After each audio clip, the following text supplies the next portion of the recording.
up to 12 to 18 months to get an animal harvested. If they have to spend all that extra time feeding the animal, obviously that's not great for them and their bottom line, and we want to help address that problem, and I'm going to talk later about a program that we hope will make a dent in that. Also, fruit and vegetable processing is an issue as well. A lot of the fruits and vegetables that are grown in Utah don't end up staying here. They have to go out of state to get processed because there's not capacity here. So our next goal is agricultural workforce. The average age of a farmer here in Utah is like 65 years old, and so we recognize a significant need to get more people, more young people involved in agriculture, get the next generation excited. But in order to do that, the jobs have to be profitable, and there are some barriers to entry that we're working to break down as much as we can. Acquiring land, accessing capital, accessing labor, and access to education and skill development. Next goal is ag land preservation. Agricultural land is disappearing throughout the state due to urbanization, price increases. There's just lots of pressure to get land developed rather than keep it in ag. And so we recognize this issue, and we are focused on preserving ag land, and we're going to talk a little bit more specifically about a program we have to do that. But as our population grows, we want to keep the ag land here as much as possible, because not only does it help secure our food supply, but it makes Utah a better place to live. Food supply chain. We saw some food supply chain breakdowns during COVID when our grocery store shelves, some of those were empty, and that made us a little bit nervous about where our food comes from, and it helped us realize that we need to focus on the supply chain and keeping our food here, getting it processed here, so that if something happens again, there won't be those same kinds of disruptions. Ag education. We have a long agricultural tradition and heritage. We've been around for 100 years, but as our population grows, some of our young people don't know where their food comes from. So we have a focus on ag education through the Ag in the Classroom program, through our farm to school programs that try to get local food in Utah schools. We want to make sure that kids today know that their food isn't grown in the grocery store, that there's a lot of people that work to make sure that they have a safe and abundant food supply. And our last goal is customer service. Like Kelly mentioned, we kind of have to play good cop, bad cop sometimes, because we promote agriculture and we also have to regulate it to make sure that consumers have access to safe products. So we're very committed to providing high quality customer service. And if you hear from your constituents about people that aren't getting good service from the Department of Ag, we want to know about it. We want our customer service to be constantly improving. I'll give it back to Kelly. So, benefits of agriculture in Utah. It provides food, fiber, and animal feed, conservation and open space preservation, strengthens our local food security, our large economic driver in rural areas, creates rural jobs, provides water and resources for wildlife. But let's talk about Rich County. So you guys have over $22 million of market value of ag products, and this is from the 2017 USDA census is our latest. So, and that's if they provided it, right? So, yeah, I can't see 160 farms, is that 375,000 acres of farmland, 2,000, I'm so blind, 2,300 acres of average farm I can size. see that, Kelly. 2,400 acres irrigated, and 88% of the farms in Rich County are family farms.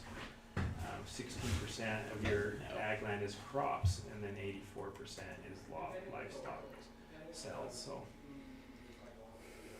Rich, and how you rank with other counties in the state? You're 9th in cattle and calves, 16th in livestock poultry, 17th in total market value of ag products, 17th in sheep, goats, and 18th in other crops and hay. About 18 million in livestock and poultry sales, 3.5 million in total crop sales, and 35% of the farmers in Rich County are new beginning farmers.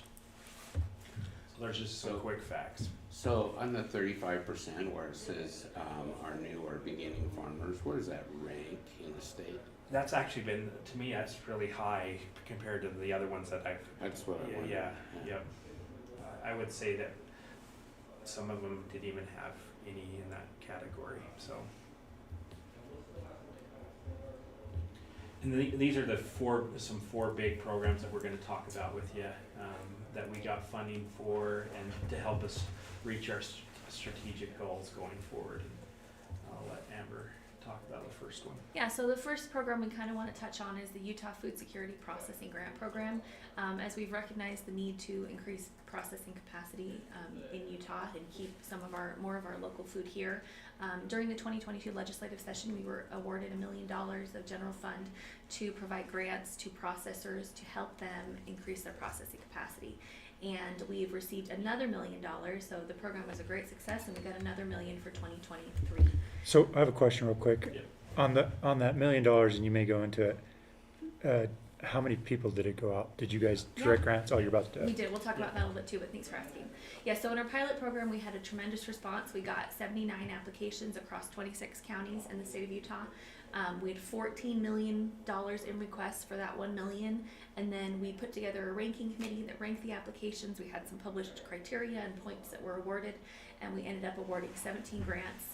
We kept the grant amount pretty small because we wanted that $1 million to go as far as possible so that we could kind of show an immediate food security impact to get more money this year.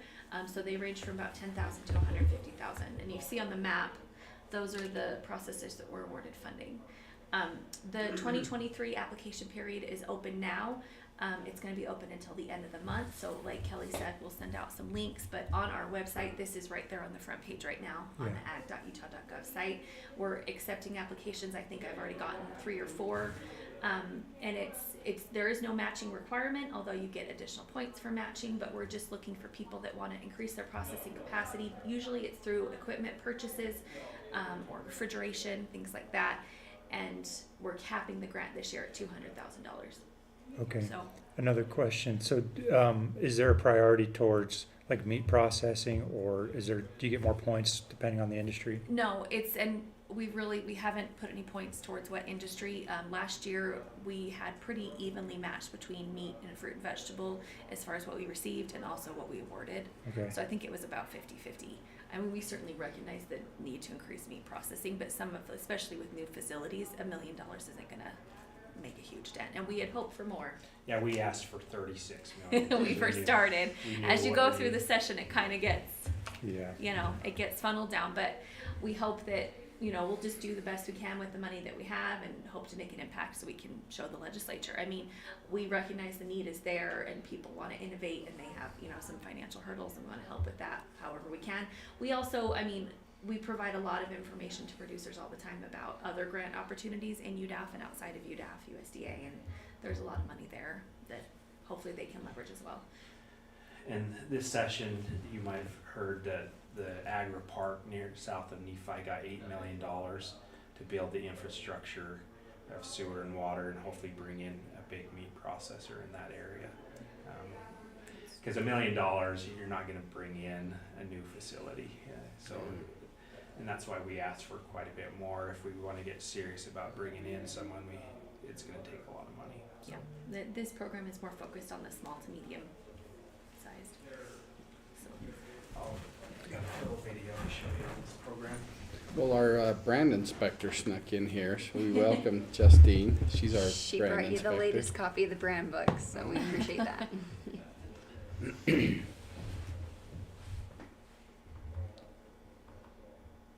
Click on the side of it. There we go. Mother Nature is an extremely hard taskmaster. The hardest boss that anybody could ever have, 'cause there's no mercy. Probably half of my time is spent trying to use the water as efficiently as possible.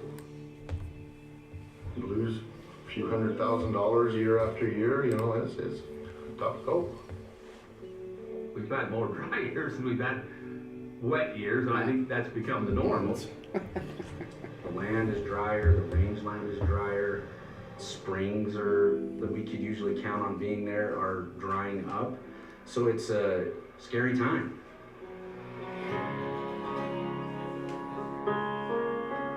The department right now is in the process of working through our agricultural water optimization program. And this is a way that we can help farmers and ranchers use their water more efficiently. If the opportunity is presented, farmers and ranchers want to do better with the resources that they have. They're reaching out to producers and reaching out to other individuals saying, hey, look, here's what we're up against, here's what we're facing, how can we overcome this? The Department of Ag is always there backing you up. Change and conservation and best practices are changing and evolving, and I am very willing to evolve with them.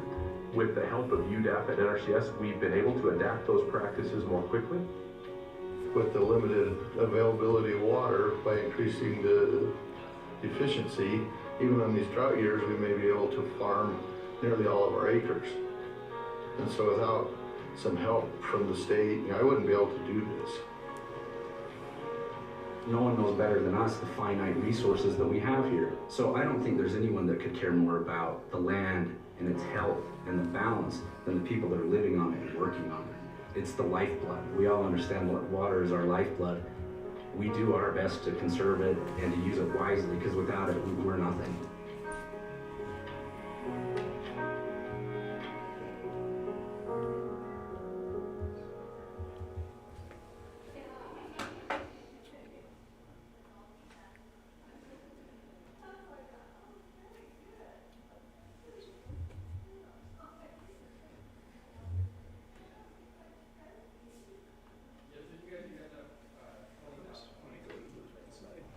So I have a question while you get that. So these programs, you have money set aside, like the $1 million for the previous program.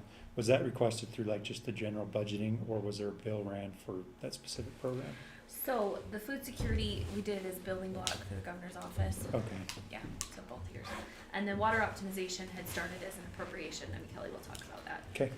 So yeah, ag water optimization started in 2019. We got a $3 million one-time appropriation, and then 2 years later we got $3 million more. So, and then 2 sessions ago we got $50 million of ARPA funding put towards water optimization. So, in those first few years we did 276 projects, with the estimated of about 173,000 acre feet saved annually. The next round of applications has started now, and we got this session. We got $200 million. And that was through a bill. Through a bill, yeah. Do you remember what the bill number was? SB 277. Okay. And what it is it's a 50-50 match up to $500,000, and a lot of people will use that. Their match will get NRCS funding or an ARDL loan through our department. We actually got $20 million more put towards ARDL this year, just to help with farmers wanting to apply for the $200 million. But it can be used for anything to upgrade water efficiency on their land, canal lining, drip irrigation, surge irrigation systems, replacing LEPA heads to put more efficient heads. And so it's been a very successful program. So we're excited about it. Again, application periods now, it'll probably be we usually, each period we get about $30 million each application period. Are they capped? Have you capped the application amount? No, if there's good projects in any app, we'll as long as the funding's there. So, but at the most we've ever funded in applications are around 30, 35 million. Yeah, so we usually run it twice a year. Yeah. This year we did partner with Utah State to start an ag stress assistant program. As most of you know, it's a stressful industry. A lot of things out of your control with the weather, from drought to flooding in 1 year. That's you can't plan for that. And so what this program does is provide a $2,000 voucher to any producer and family members that are dealing with mental health issues. And at any IHC hospital. So we put a flyer, some pamphlets in front of you that tell a lot about the program, but if you see any opportunities or recognize any mental health issues, please share the word that they can use that voucher and seek help if needed. How would they go about it, getting the voucher? That's a great question. There's I don't probably know. information on, there's a little Yeah, card. is there a card? And it I'm not sure if that goes through USU. I'll There is, find there that should out. be with the business cards, there should be a little card about the ag stress program. I'll But, find that question out, Bill. and there's also a pamphlet about it. This thing. It's a good question. I'll get that answer and have an email to you. I imagine it's through the extension office. Right.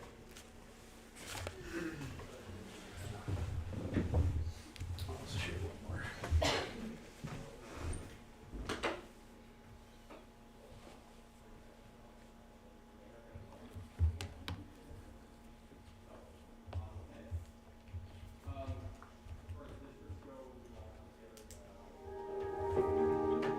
The preservation of ag land is very important.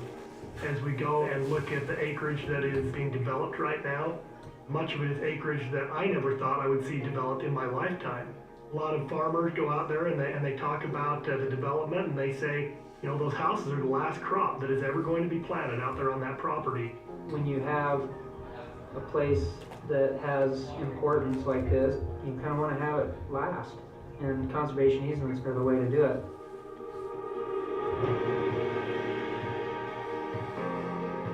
Conservation easement is essentially an agreement between a private landowner and a nonprofit or a state or a federal agency to limit the amount of development that takes place on a piece of property. Essentially what you're doing is you are purchasing the right to develop on that piece of property. Working with the state and with the Nature Conservancy with our easement, we're really helping to protect a massive area of land that's critical for winter range, for migratory corridors, and it's really a special thing to know, you know, my kid can come back after I'm gone and be like, oh wow, you know, this is still the same, it still looks the same. There isn't an inch on my either side that I haven't gathered the rock up, turned over the soil, so instead of being an investment, it now becomes part of my soul. The protection of land utilized for agricultural production is one of the major goals that we have at the Department of Agriculture and Food. The Leroy McAllister program has been a very effective and a very useful program in the state of Utah over the last several years. Over $20 million has been put into the program, and well over $100 million in matches come in to be able to put this land into conservation easements. And so it's a very useful program, and I feel like it is continuing to build momentum. Deciding to do a conservation easement on our ground was kind of a tough decision. I mean, we looked at it, and you know, the money situation is very different from whether you sell your ground or whether you put it into a conservation easement. And at the end of the day, we had to kind of look ourselves in the mirror and say, what's more important, our heritage, who we are, what we love doing, or money? And ultimately we decided that, you know what, it was worth the sacrifice to give up a little bit to be able to have the opportunity to do what we love. Even people in the community, as they come, they know now that this property is going to remain open, that it will never be built on, and what a great legacy to leave our community. If you were confused by the elk clips in there, the Department of Ag regulates domesticated elk facilities in Utah, so that was one of our elk ranchers. They looked a little rough, but not quite as rough as they do. As they do they now, do the wild year. ones here, yeah. I'm going to talk a little bit more about the Leroy McAllister Working Farm and Ranch Protection Fund. So the video explained pretty well, you know, what a conservation easement is. But so this program was under the Governor's Office of Planning and Budget for about the last 20 years or so. And in 2022, it was moved to the Department of Ag. We think our department is a great fit for the program because of our interest in preserving agricultural land and open space. And like the video said, you know, through the program and through the Land Conservation Board that the department has set up, we work to establish conservation easements to preserve open space and ag land, and we are working right now to hire some planners. We got some funding in 2022 to hire some planners that will help people that are interested in putting their land in easement. So it's a voluntary process where the landowner can work with nonprofits and work with the department. They can get funding from us or from other sources for us to purchase an easement, hold an easement, and enforce that into the future to keep that land in open space. So in 2023, we were thrilled that we got $3 million for this program of one-time funding. Also through HB 371, the Working Farm and Ranch Protection Fund, counties are now required to deposit 20% of the rollback tax funds they receive into a fund that's dedicated to preserving ag land and open space. So that money doesn't have to be used for conservation easements, but it can be. And we want to work with counties and help you if you do have some of that rollback tax fund, help you to get land into conservation easements if that's what people in your county want to do. So on that, Amber, we actually, the county has to set up a fund, and that 20% has to go into that on all rollback taxes. That's right. Yeah. Yeah. That was what was in the bill. So, and I'm new, so rollback taxes are if they sell greenbelt land, they have to pay back the taxes from the last For Right, for the last 5 years. years. We take Like the 20% of that. difference, yeah. Okay, as if it had not been greenbelt. Okay. Yeah, and so those funds go to the county, and now 20% of it has to be dedicated to this purpose in a fund that the county sets up. But, so I know some counties have, less resources, more or less, about to deal with conservation easements to set them up, so department is, a partner that we can help you with that. Yeah, use your 20% to maybe match our 3 million, and we can help find NRCS federal money as well. So use this as a resource to maximize the money. And I don't know how much rollback taxes Rich County had the previous years. Would you know? Well, so about 3 years ago, we got more than we've ever had. Yeah.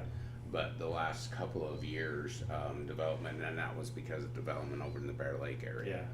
Yeah. But literally the last year, I don't know that we got very little. Yeah. I'm not really sure Right. what that is, but we have not set up. We need to make sure that we we take a portion of that, I guess, and set it up Yeah, in a I mean, and this is, dedicated fund. I think it's That's- effective today, so yeah. this is a brand new Yeah. stipulation in code. And this goes into effect when? I think May 3rd, Okay. yeah, cause that's the, time that all the bills go into effect. So anything that we collect this year after May 3rd, 20% would need to go into the fund, correct? Yeah, Today's May 3rd. I know. And we just hired an employee, Jeremy Christensen, to replace Garrick. Uh-huh. And we'll get him in front of you guys as well. To tell you more to about introduce it. himself, so. And the process, and how we get those easements set up, and we administer and manage them, the ones that we hold already in.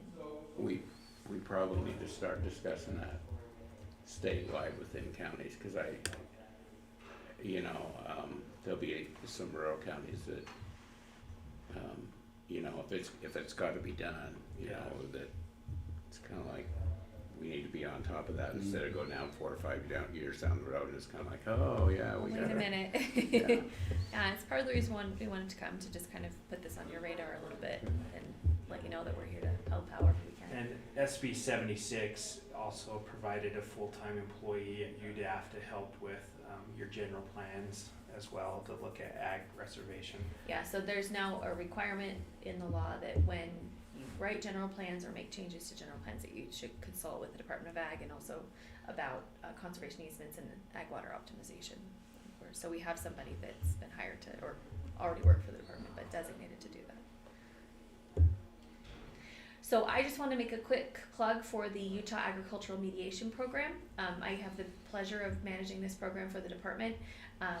Utah Agricultural Mediation Program, this is a free service available to Utah producers. We get grant funding from the USDA.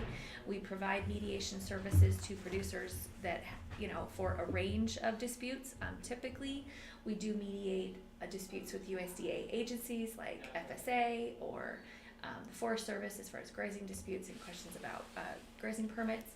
But we can also mediate non-USDA disputes and on various issues.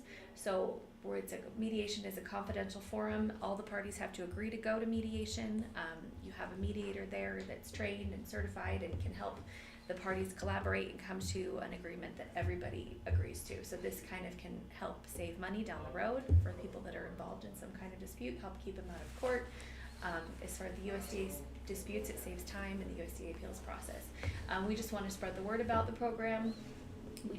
It doesn't get used all that often. We'd like to see producers use it more because it is available to them and it's free. So there's an email address, agmediation@utah.gov. You can contact, it would be me, and I can help you with anything, or anybody, any of your constituents as well, and there's a brochure in there about that. So just the takeaways that we want is just consider how your community can find ways to help agriculture remain viable. We're seeing a lot of, obviously, an uptick of agritourism is a big thing, and sometimes planning and zoning doesn't help agritourism a lot. So, and then to encourage municipalities to adopt ag-friendly zoning ordinances. So we hope that this presentation shows you how important ag is in Rich County, and we hope that you guys will continue to find ways to make ag viable, and we'll be a good partner for you. So, any questions on anything that you have? Any questions on the animal industry? Why LouJean's here? She's here, the expert. Yeah. What's become of our request, Commissioner Craig, about getting a little help for all of our Calf losses. loss this spring? The only thing that's available is through not FSA, USDA for the, you have to report your losses within 45 days, and Right. that's the only program established on the list. currently on the federal side. However, Scott Sandel is looking at something on the state side. I don't have any concrete facts about what that would look like, but he had hoped that to have something in place by the fall to help provide some relief to ranchers in Utah. He just wants everyone to encourage everyone to go FSA or first, Right. and then he'll look at That's some barely ranch- a Band-Aid. Yeah, it's like, was it $400? Yeah.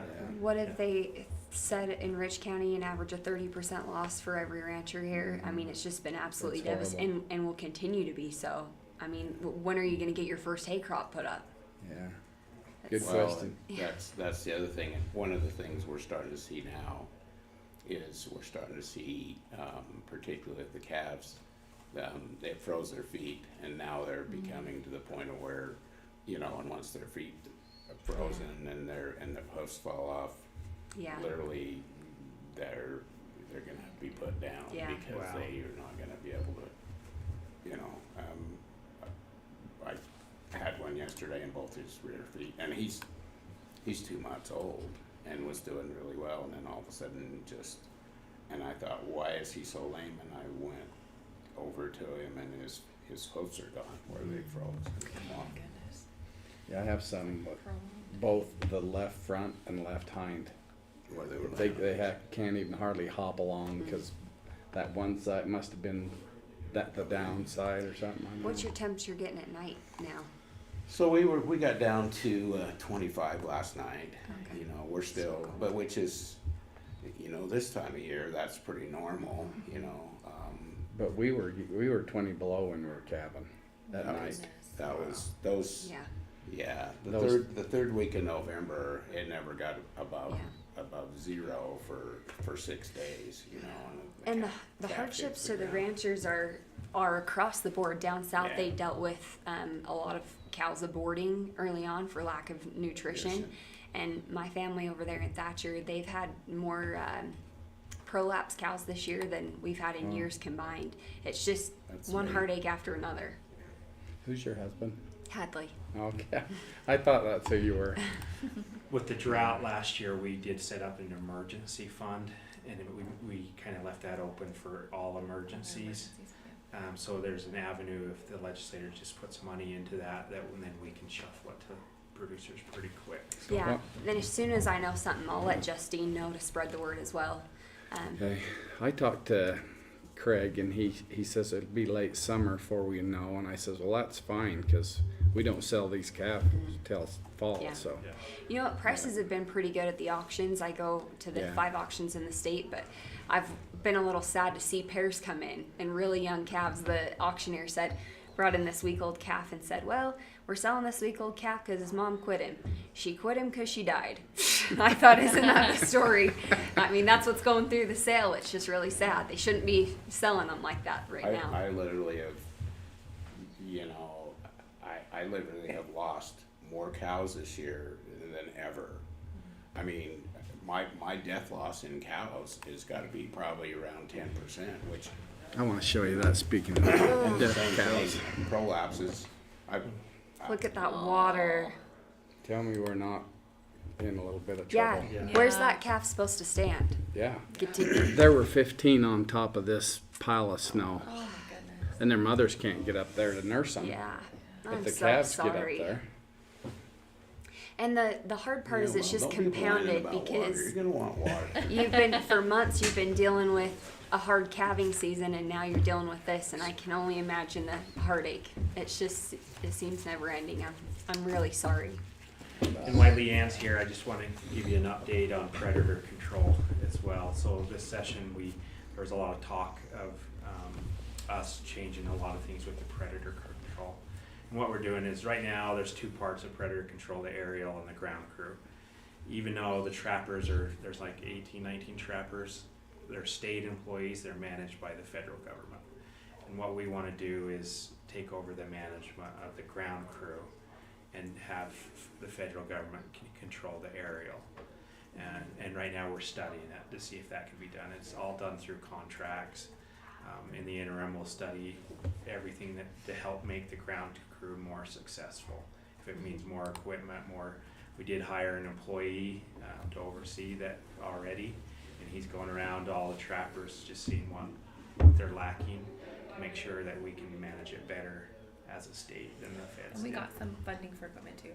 Yeah. So will the Fed dollars that are being put into the trappers now, will they contract with you to take those dollars and put them into your own local program? Their $1.2 million that they put into predator control mostly goes to personnel costs in their office, so they're not even related to groundwork. They're not Yeah. even out on the ground. And aerial. Yeah. Yeah, they don't put much into the ground crew. Yeah, they do have a federal helicopter that does a lot of good work, and we don't want to lose that asset. The state also contracts with private aerial guys to do work, and DNR funds go toward that as well. So we want to expand that resource while utilizing that federal helicopter. But we just felt like state resources were being mismanaged, both personnel and equipment, and I think the state can do a better job than the feds. No doubt. So that will be studied in the interim. There'll be a lot of talk this summer. Okay. So. And hopefully no more Wolverines in this county. Well, hopefully no more wolves either. Yeah.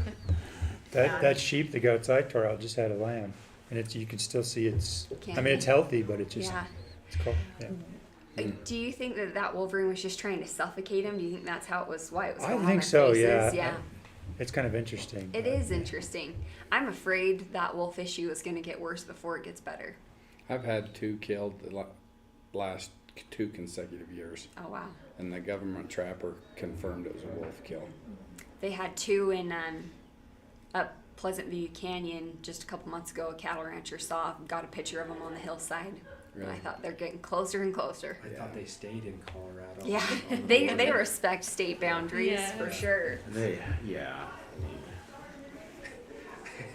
Well, I believe in big coyotes, so if you have big coyotes out here, you can shoot those. I got a long commission meeting from me. You don't need to say that. When's your next census? I know you guys said 26. They're doing it right now. Oh, okay. Yep. Yeah, so respond. So we'll have better information Yeah. okay. Well, thank you. Yeah, thank you so much for your time. Here's a copy of our latest brand book. Our renewals are on the 0 and 5 years. So 2025 is our next renewal year. You'll notice that it's outdated the day it's printed because people register brands and change. But anyway. That's awesome. Thank you.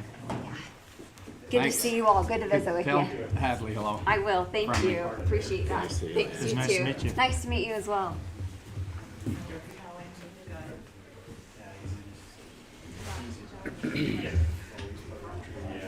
Thanks for coming. See ya. This thing's pretty cool. Yeah, it is. Is it organized by like county or? No, I think just by the brand. PAs and Bs. Sam Coontz. Sorry, I'll let the chairman take over. I was just wondering if you're here. Okay. Is he up next? What we got next? Well, this is the marathon race. She's representing Sam Coontz on the marathon race. Oh. Since Matt's not here, let's do that. Well, he's not coming, and these 2 items are going to be, they're not here. We'll just need to discuss them. Okay. All right, come on up. Samantha Coontz. Good to see you guys again. See you. So I brought them with me because I know We rarely have the time to look at the packets before you send them. Is there any change in this from last year? The only change is that we will be crossing down closer to Buttercup where the new crosswalk is. So it'll be safer for the route. And then, so they'll go from there up through Sweetwater, up over the trailer park as per usual. And we already have permission from the landowner, and to Round Valley Road and back. So it goes to the T in Round Valley? Yes. And back. Mm-hmm. What's the date? Should not conflict with the cows. That's what I was wondering. Yep. Hope they're Let's not- see, our Garden City is the Saturday the 10th. 10th of June. Hopefully they'll be right in the middle of going up there probably. I thought they went on the 1st. June? Through July. Usually it's about the 15th of June. Or 20th. Should be good. You see any conflicts, Bill?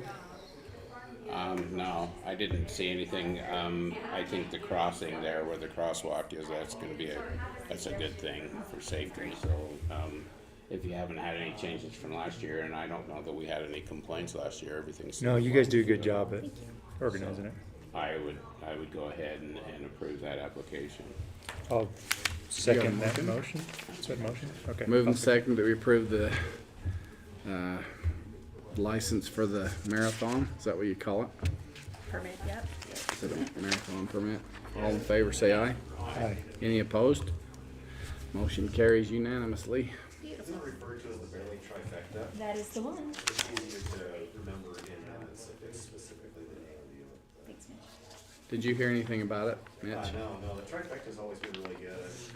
We've had a few problems with the Barely Classic, which is a road bike race. Yeah. But I think we've rectified those for this year. I talked to the sheriff about it pretty extensively, and hopefully they can put in some changes that will help to make it safer. Yeah, that's why I like the trifecta. It stays off of the road. Well, if you guys do hear anything, you'll holler at me and I'll fix it. That's early enough, it shouldn't be too big at all. Thank you. Thanks for making it easy on me. Do you want copies or do you want me to take them with me? You can take them. I'm gonna keep mine. Thank you. All right. Well, Thank you. If you get bored, you can come join us. Maybe we'll give the wolves something to chase. Yeah. Do I need to have a copy of the sign? Do you need a copy of the signed one? I do. Okay.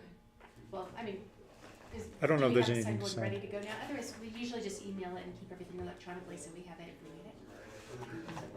Normally what we do is we do it from both states' standpoint. We get all the approvals, I send it to UDOT so they know, and then we sign it for it and send it to you guys. Lots of papers. Okay, so I don't need to be involved in this process. Score. That's How what I we was. can help. That's what I was wondering is how I can help. But thank you. All right. In Pleasure, you're this Mitch. particular, no. Thank you. Melanie can discuss the item, the Matt Davis item. Okay.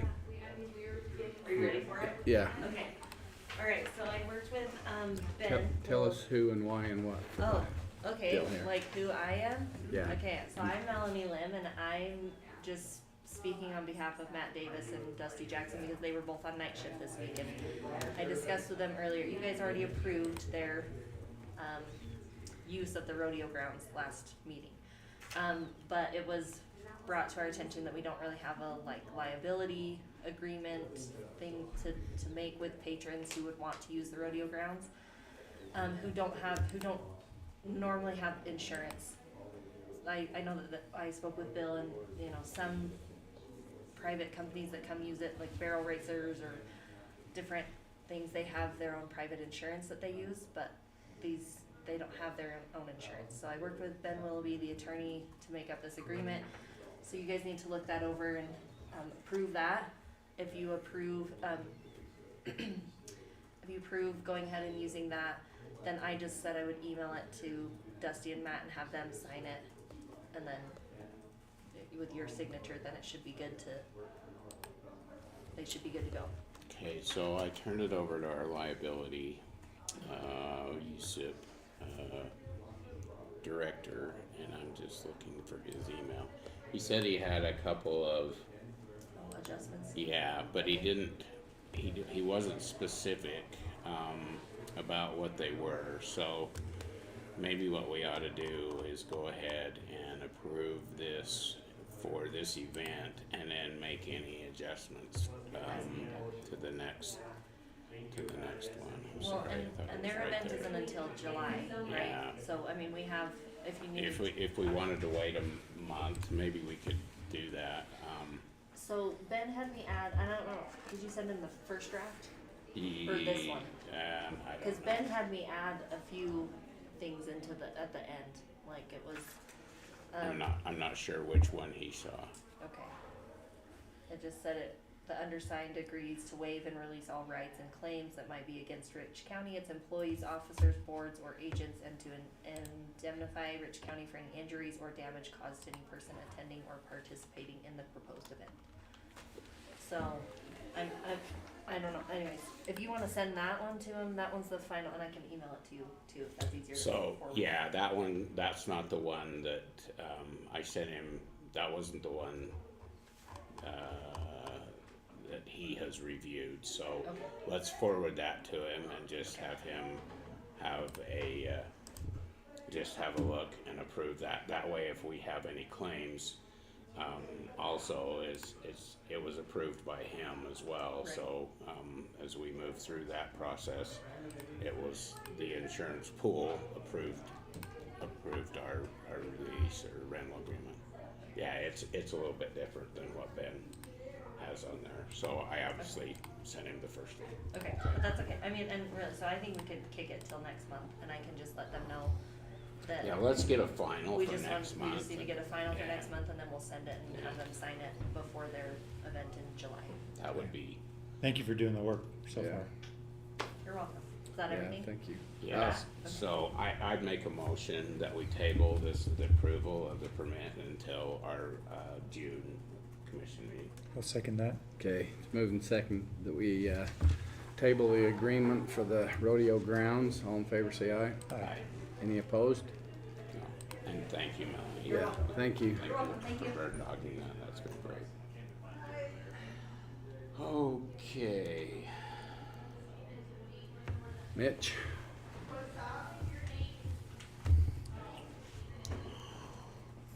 Okay, now we're right on time.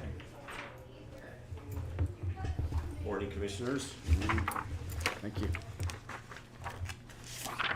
Thank you.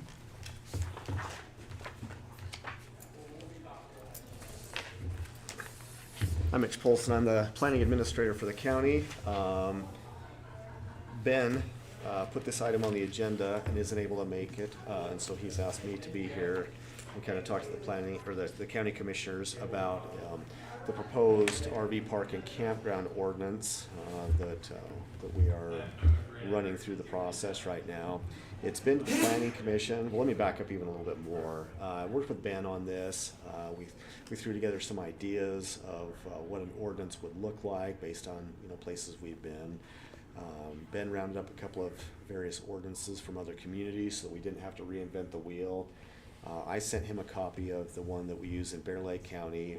He really liked it, made a few changes to it. And that's kind of the platform that we've been working from is the Bear Lake County provision. Ben's added a few things to it, which has been good. The Planning Commission reviewed it at their last meeting, which was just last Thursday. And what I've done is incorporated some of their thoughts and comments into the document itself by either, if it was an addition, I underlined it. If it was a strike through, that's something they wanted gone. So for example, like in this very first section of definitions of usable acres that could be used for a campground, there was concern over the ambiguity of the language. They wanted something specific in there, so I inserted slopes greater than 25% would not be allowed for camping surfaces, because we originally had in grades too steep to be used by people. They're like, what does that mean? It's too vague and too ambiguous. One of the things that Ben has included was kind of a differentiation between a campground and then a forest campground. And a forest campground to Ben means a rustic campground far from development in the hills, mountains, or canyons, or unincorporated rich county.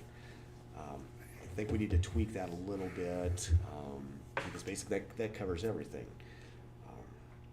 And I think what he was thinking was areas more like Monte Cristo,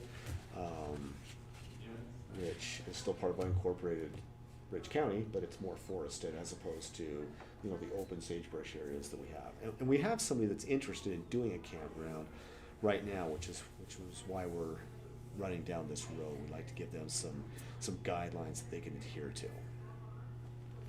So that's greater than 25%, and then you got grade too steep to be used crossed out. Right. I don't understand. So in the original document, it said usable acres excludes roadways, water, and slopes. Oh, the grade should be included in the 25% part. Slopes too steep to be used by people. And I inserted slopes greater than 25%. Does that make sense now? It doesn't say excluded, does it? It says usable acres excludes roadways, water, and slopes greater than 25%. Okay. That makes sense. So when we're looking at this as a campground, there is a density provision in there of like 25 units per acre. And so when they come in to propose something to us, we go, okay, well, let's take a look at your 20 acres, and of that 20 acres, do you have an existing streams that run through it, or a pond, or slopes that are greater than 25%? Because if you do, those are out of the equation. You're not using those. And where did the number you had of how many campsites per acre, that come from Bear Lake? Yeah. Yeah, and it's right now it is 25 units per acre, and the Planning Commission suggested that be scaled back to 20, and that's a completely, we can shape that and mold it however you want. It's on page 3 in the design standards. C, a maximum density of 25 campsites per usable acre will be allowed. Might not hurt to even ferret that out a little bit and go, X number for RVs versus X number for primitive campsites where you're just going to have a tent, because you can easily fit 25 tents into an acre. RVs might be a little bit tougher. Anyway, and the reason we're here is just to run some of these ideas by you guys, to get your thoughts on them. Ben likes the ordinance, and I like the ordinance that came from Bear Lake County because it's pretty simple. We don't require really a water right. Road standards are relaxed because it's not a subdivision, things like that.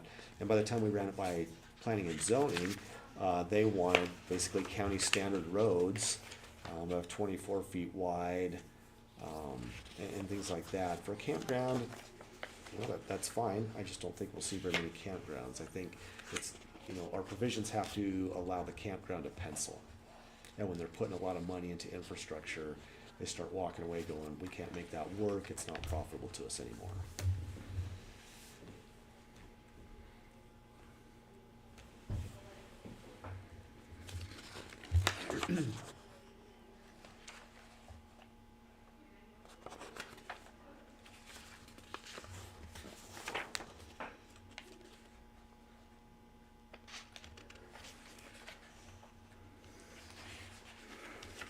So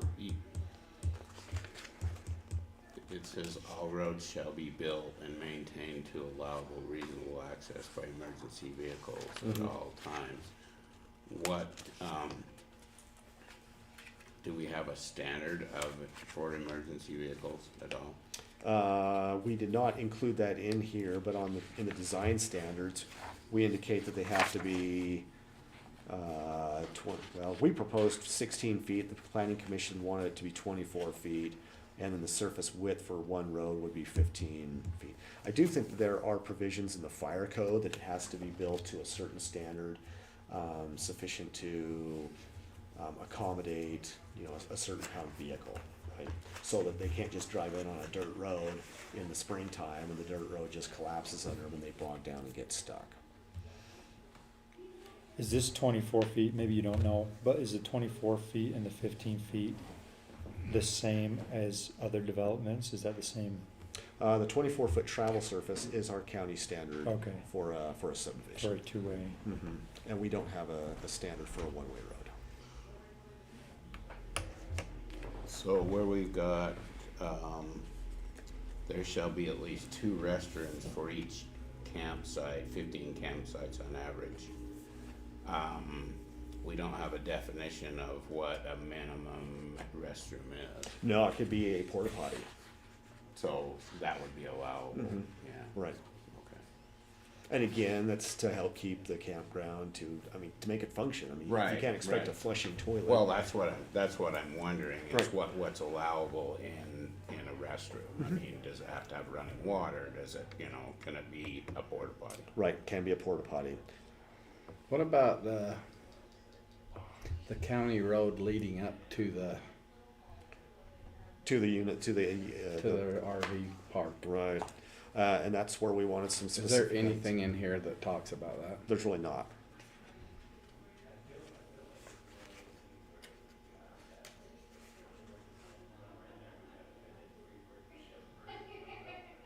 And I think it would be good to specify that. I think the presumption is that if it's a county road, that it meets some reasonable standard for safety. It does. It has to meet our standards.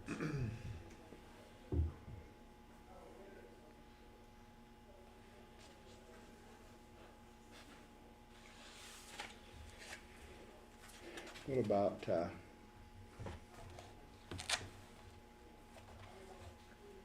I don't know. So, how long we got on this still? 90 days from your last meeting, which is when your moratorium. So we got another 60 days. Mm-hmm. We've got a little bit of time. Well, we'll keep reading and visiting and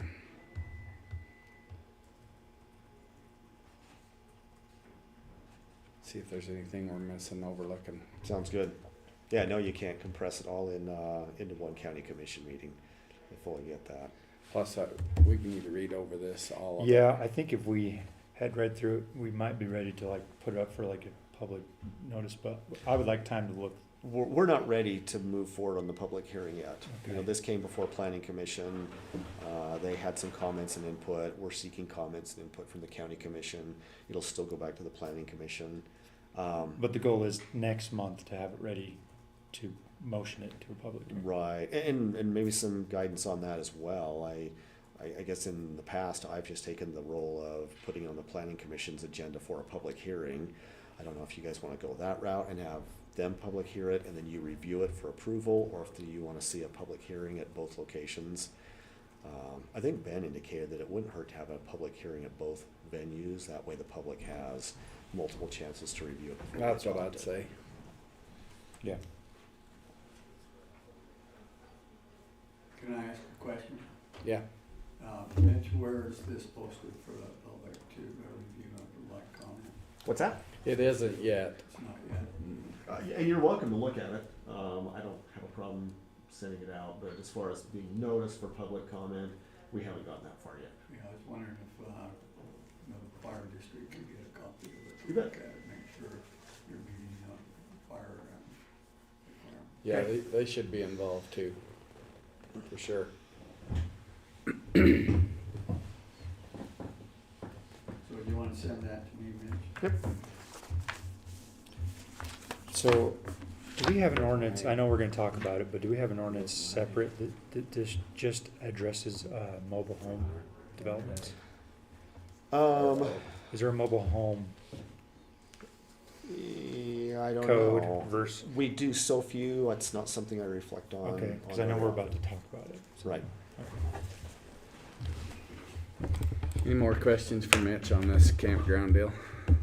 I don't think so. We'll just look through it, and we probably ought to actually send it to USIP as well, and just have him review it and see if there's any issues that would open us up for any litigation, so. Okay. Land use issues are a big issue that people like to litigate with, so. Sounds good to Just me. as a review, so. Do you wanna send that to him? I will. Okay. Of that, and yeah. All right, Mitch, you wanna do the Norm Meekum thing? Yeah, let me text.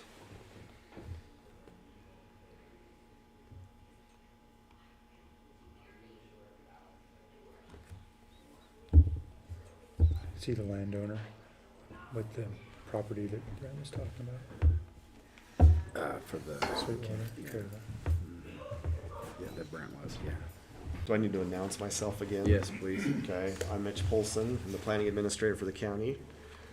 I'm Brent Sanders, county engineer. Okay, we've been working for a few months on a proposed extension of the existing Sweetwater trailer park. This was brought to the Planning Commission last Thursday in a public hearing format.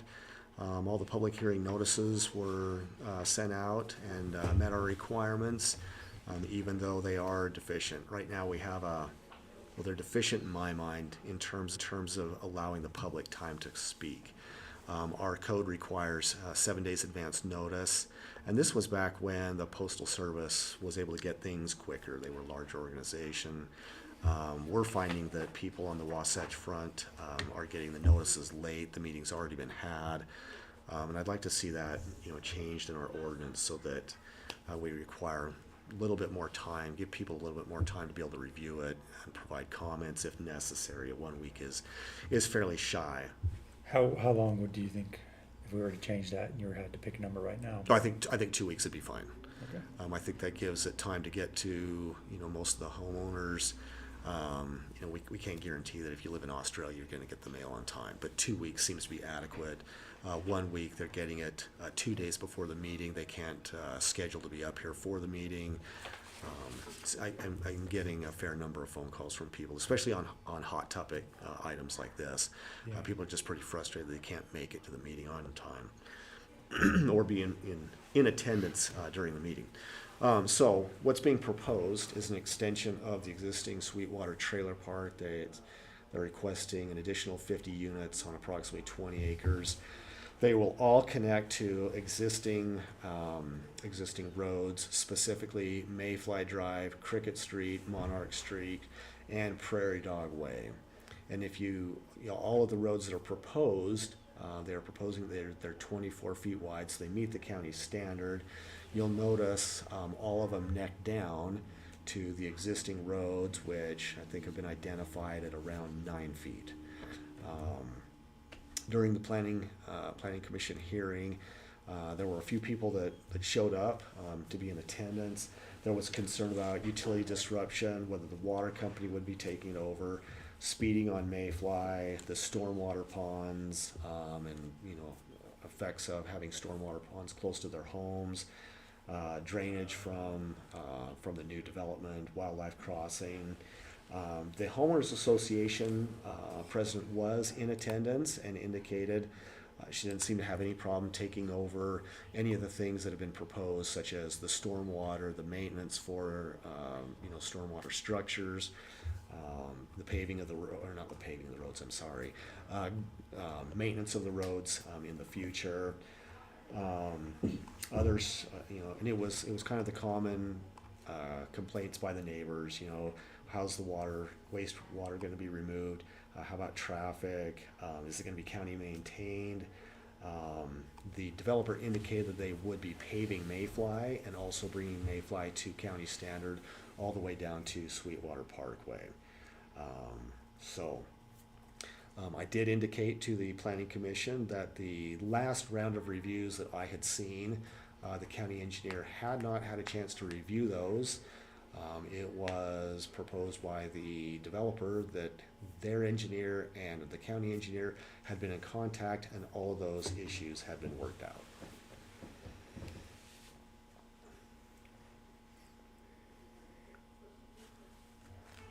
So I don't think all of the issues have been worked out. We were talking about it. I don't know, Brent, if you want to speak to some of the, publicly to some of the things that you, some of the problems you saw. Yeah, some of the main issues are stormwater, is one of the large concerns there.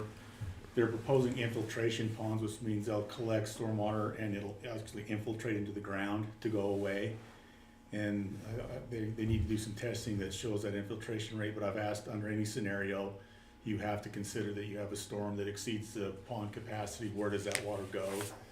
There's been no planning or no agreement from the adjacent landowners to accept that additional water. And the big concern is if you get a 25-year storm event, the ponds will hold it.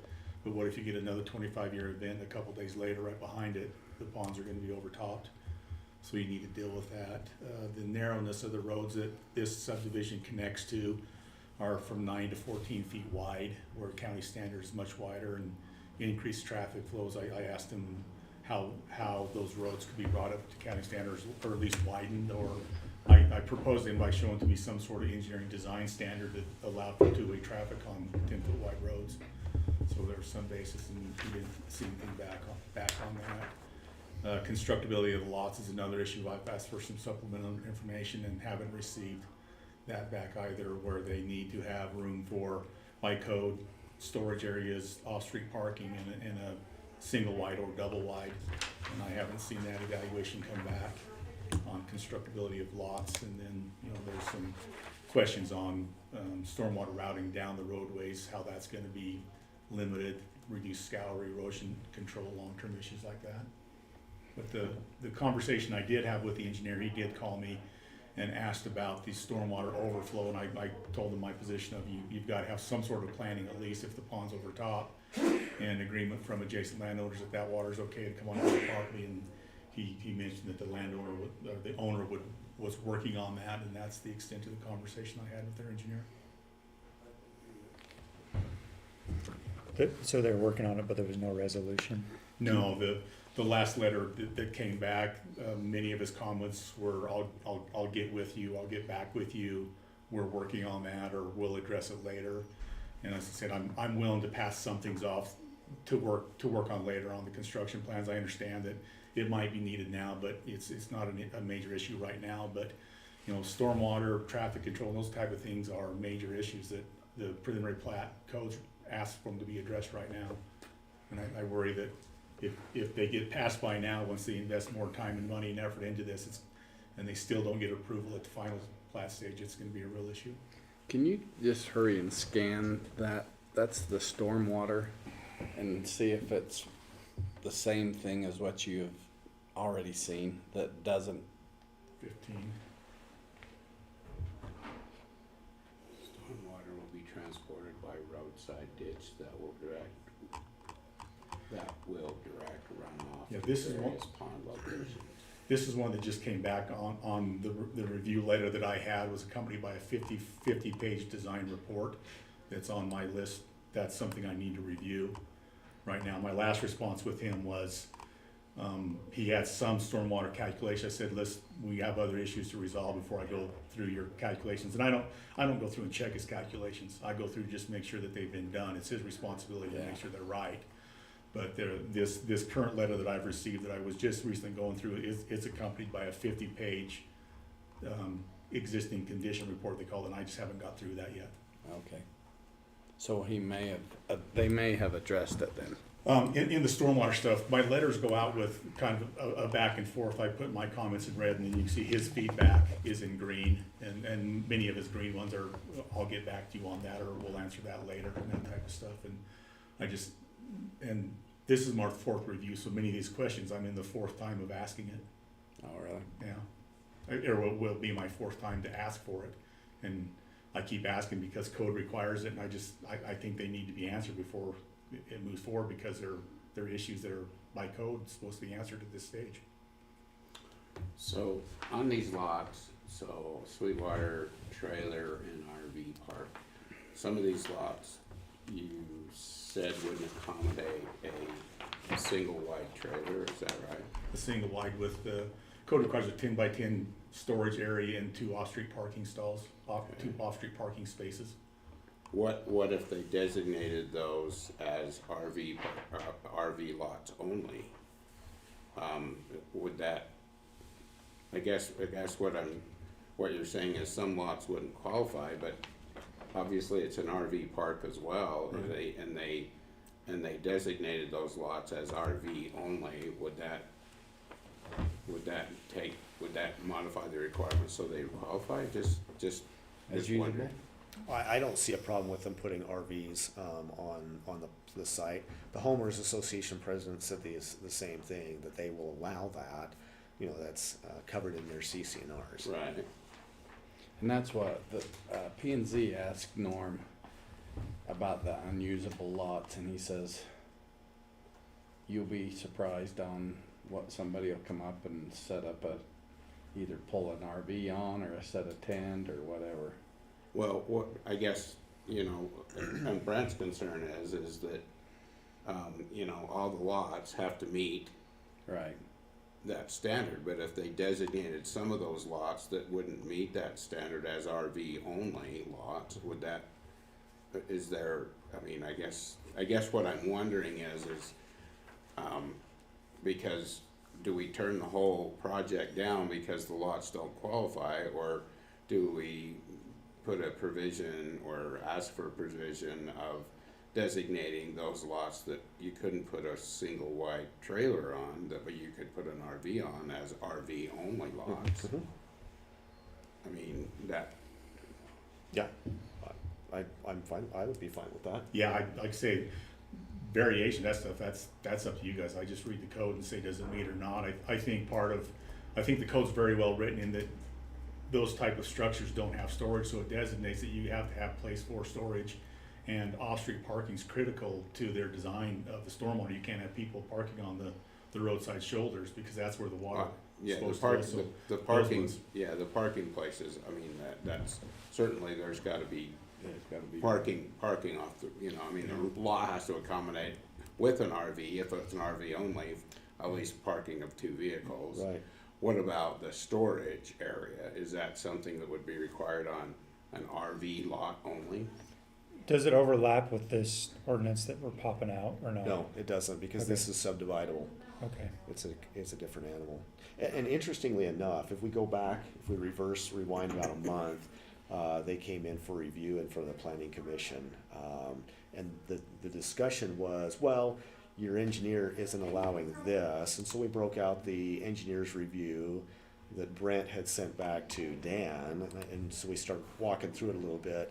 And I said, your engineer hasn't even responded to a lot of these questions, which are pretty germane to the discussion and would be easily rectified by, oh, well, in these particular lots, these ones that appear to be unbuildable that Brent's identified, identify what you can use them for. Don't just leave Brent hanging. He's a negotiable guy.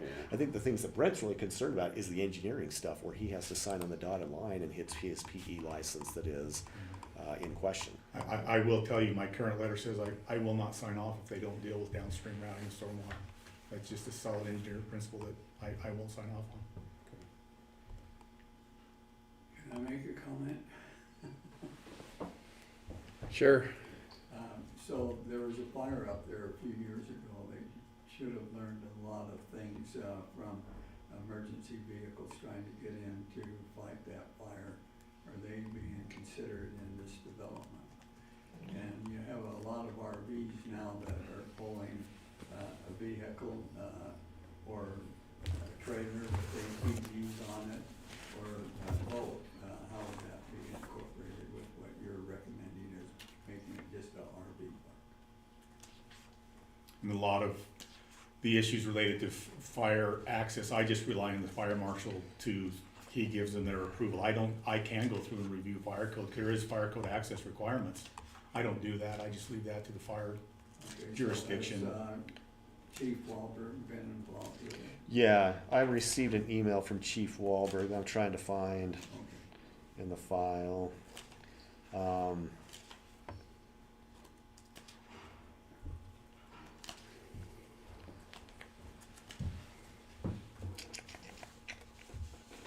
have a question about sanitation after we discuss this final thing. Well, if I don't end up finding the letter that was sent, it was pretty cursory and basically said they wanted to make sure they had enough hydrants. Oh, I did see that last letter. He said he approved the subdivision if the hydrants were spaced And there was correctly and that there's adequate fire flow, which the spacing is shown on the plat now. And, you know, he should look at that, but the fire flow capabilities will come on the design phase when they do an actual hydraulic model. But yeah, no discussion of road widths and stuff like, I mean, it's very. Until the previous letter, the engineer thought there was a county water system there. So Randall, the new road on the development's gonna be 24 feet, but the problem is it bottlenecks into the existing road. So we're just trying to figure that out. But there isn't a dead end, right? No, it loops. No, there's in and out. So you can get a big fire truck turned around, because you can just go all the way in and Yeah. out the other way. So they didn't specify where the additional dumpsters would be, because I know the spot they have can't fit anymore. This submittal came back with an aerial perspective view of the current dumpsters, and there was a correspondence between the owner and Lynn, back and forth about 4 more dumpsters being added. And then I just emailed Lynn the other day and said, Lynn, if they satisfied your requirements, and he said yes. Okay. Yeah, they're just adding more to where they are, the existing ones are. Yeah, Fit and down there? Yeah, I guess. That was my comment. The aerial I view, asked that that's what's same crazy. thing. If there's room there, based on the aerial view they sent me, there's not room. But I just commented and said, Lynn's approved it. We'll just want a geometric layout on the construction plans that shows that there's room for 4 dumpsters to fit in there. Because right now the aerial view shows that there's not. But with Lynn saying yes, there's really not much more for me to. Yeah.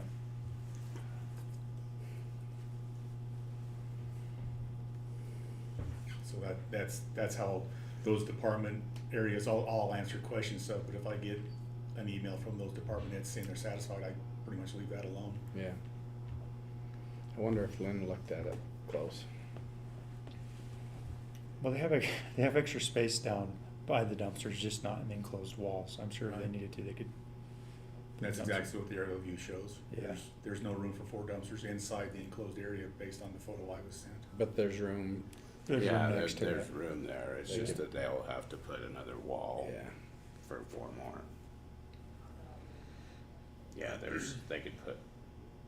Yeah, there's plenty of room there. It's just that they've got a cement pad with walls on each side, and so they'll have to either remodel pour another cement pad and put another wall, or take one wall out. Or And that's code that they have to wall around the dumpsters? no, it is not. It was just what they. So they needed could to just put it try- on the dirt if they wanted to? They could, yes. Okay.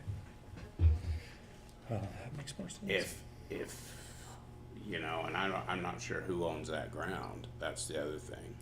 Whether that's joint owned by. Yeah, I think it's common area for the HOA. I did ask for that in one of you to show that you had space and legal right to do that, and I just got. I'm guessing it is. This is phase. This is another phase of the original anyway. So phase 2 and phase 3, I guess. But it's interesting if you look at this map. This is the pressure sewer main right here that's going down, that they don't know where any of these lines are, so they don't know if they're building over them, cutting down cover, anything. And then their letter says that detention basins will not be built over any existing sewer lines. Well, you can see by their own design, they're building over this sewer main. They're taking dirt out over the top of that sewer main. So it's hard to let them move forward or say, yeah, go ahead and move forward, and knowing that your own drawings showed you're doing a contradiction of what you're telling me you will not do. And the issue is, if those sewer mains were 6 feet deep, yeah, we'd probably be okay, but nobody knows how deep they are. So I would tend to think they're probably shallower than deeper, so they'll likely be exposed if you put a detention basin over the top of them.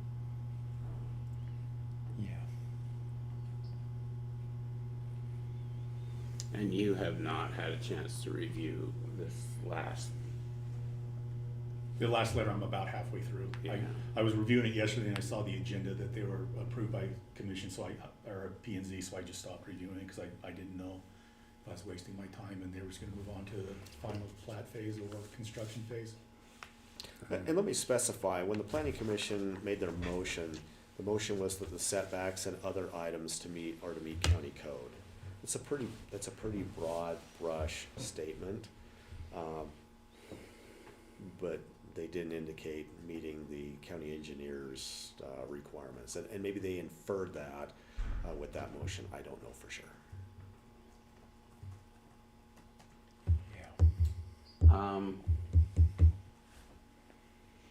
I think at this point in time, I think we need to send it back to planning and zoning and have a further discussion with our engineer there before it comes back to us for a final approval.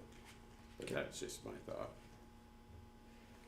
I know they're anxious to move along, but we still have some unanswered questions that I think need to be answered.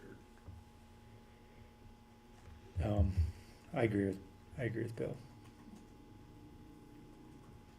I mean, I don't wanna have an approval and then be in the middle of the summer realizing that they have approval, we can, and the problems were not addressed. And it's kinda like we approved it, and so we're gonna, you already approved it, so this is gonna work. I mean, I would rather make sure we have a final review and everybody on the same page, and that the planning and zoning gets to hear Brett's concerns as he reads through this and see if their concerns have been, his concerns have been addressed by this last submittal that he gave. That's just my thought, and I think I would be willing to make that motion that we table this for a month and send it back to planning and zoning for further review by our engineer and planning and zoning. One other thing I'd like to indicate with Brent is, we've worked on a number of plats together, mostly these plat amendments, and Brent will always send me a letter saying, I've reviewed everything, they've met the county requirements and the code. And that way I can pass that on to the planning commission. They can go, oh, great, engineer's on board. And off to the races we go. It keeps the process streamlined and smooth. I fear if we were to go, well, let's conditionally approve it based on Brent and the other engineer working this out, it just turns into a real mess later on that we have to go back and straighten out anyway. I find it's just better to get things straightened out before we get the approvals in place. Okay. Yeah, I just want to clarify too. I'm not saying no based on his engineering calculations. I don't review. If the pond is this size, I trust he did his engineering. I'm just saying, have you sized the pond? Have you planned for overflow water? Those are the questions I'm asking that I feel more or less I just keep getting put off or, saying we'll talk about it, and I'm willing to meet with him and talk about it, but that's just not happening. And maybe you could mark the ones that are RV only as well, or like. Yeah, on this one, they came back and their response was, you see on these lower lots down here, they've now said that the owner will put in this retaining wall down here to address. That's a really steep hill. Yeah, and I would be more comfortable with your guys' idea, say, listen, do those as RV parking only, because once you cut into that hillside, I don't care how you do it, whoever owns that lot has a lifelong liability that far exceeds their net worth. Yeah. We don't need another Draper Utah No. on our hands. And I can't imagine that engineer, I worry risk reward. Cutting into that hillside to sell a few lots is a very risky maneuver. But the ones with the deep pockets and the ones people will go after is not gonna be the developer. Yeah. It's gonna be me as the engineer and you guys as the county commission. Well, with all that said, I hope in this next month we can get it resolved before the planning commission and then just approve it. But I'll second Bill's initial motion of kicking this back to planning and zoning and working through this issue. Put this on your agenda then. Okay, got a motion to send this back to P&Z and get it more on track with the county engineer and approved by the county engineer. All in favor say aye. Aye. Any opposed? Motion carries unanimously. I'll finish my review and have it back to them no later than early next week. My kind of review so they can plan appropriately for the commission for the. Would you CC me when you send that back so that I'll know that they've got it back? Yes, because I'm sure there'll be some conversations about it. I will, yes. Yeah, we're gonna get some phone calls. One last thing before Brent and I take off, just to let you guys know, we were approved for the $560,000 grant request that we submitted to the Utah Office of Outdoor Rec.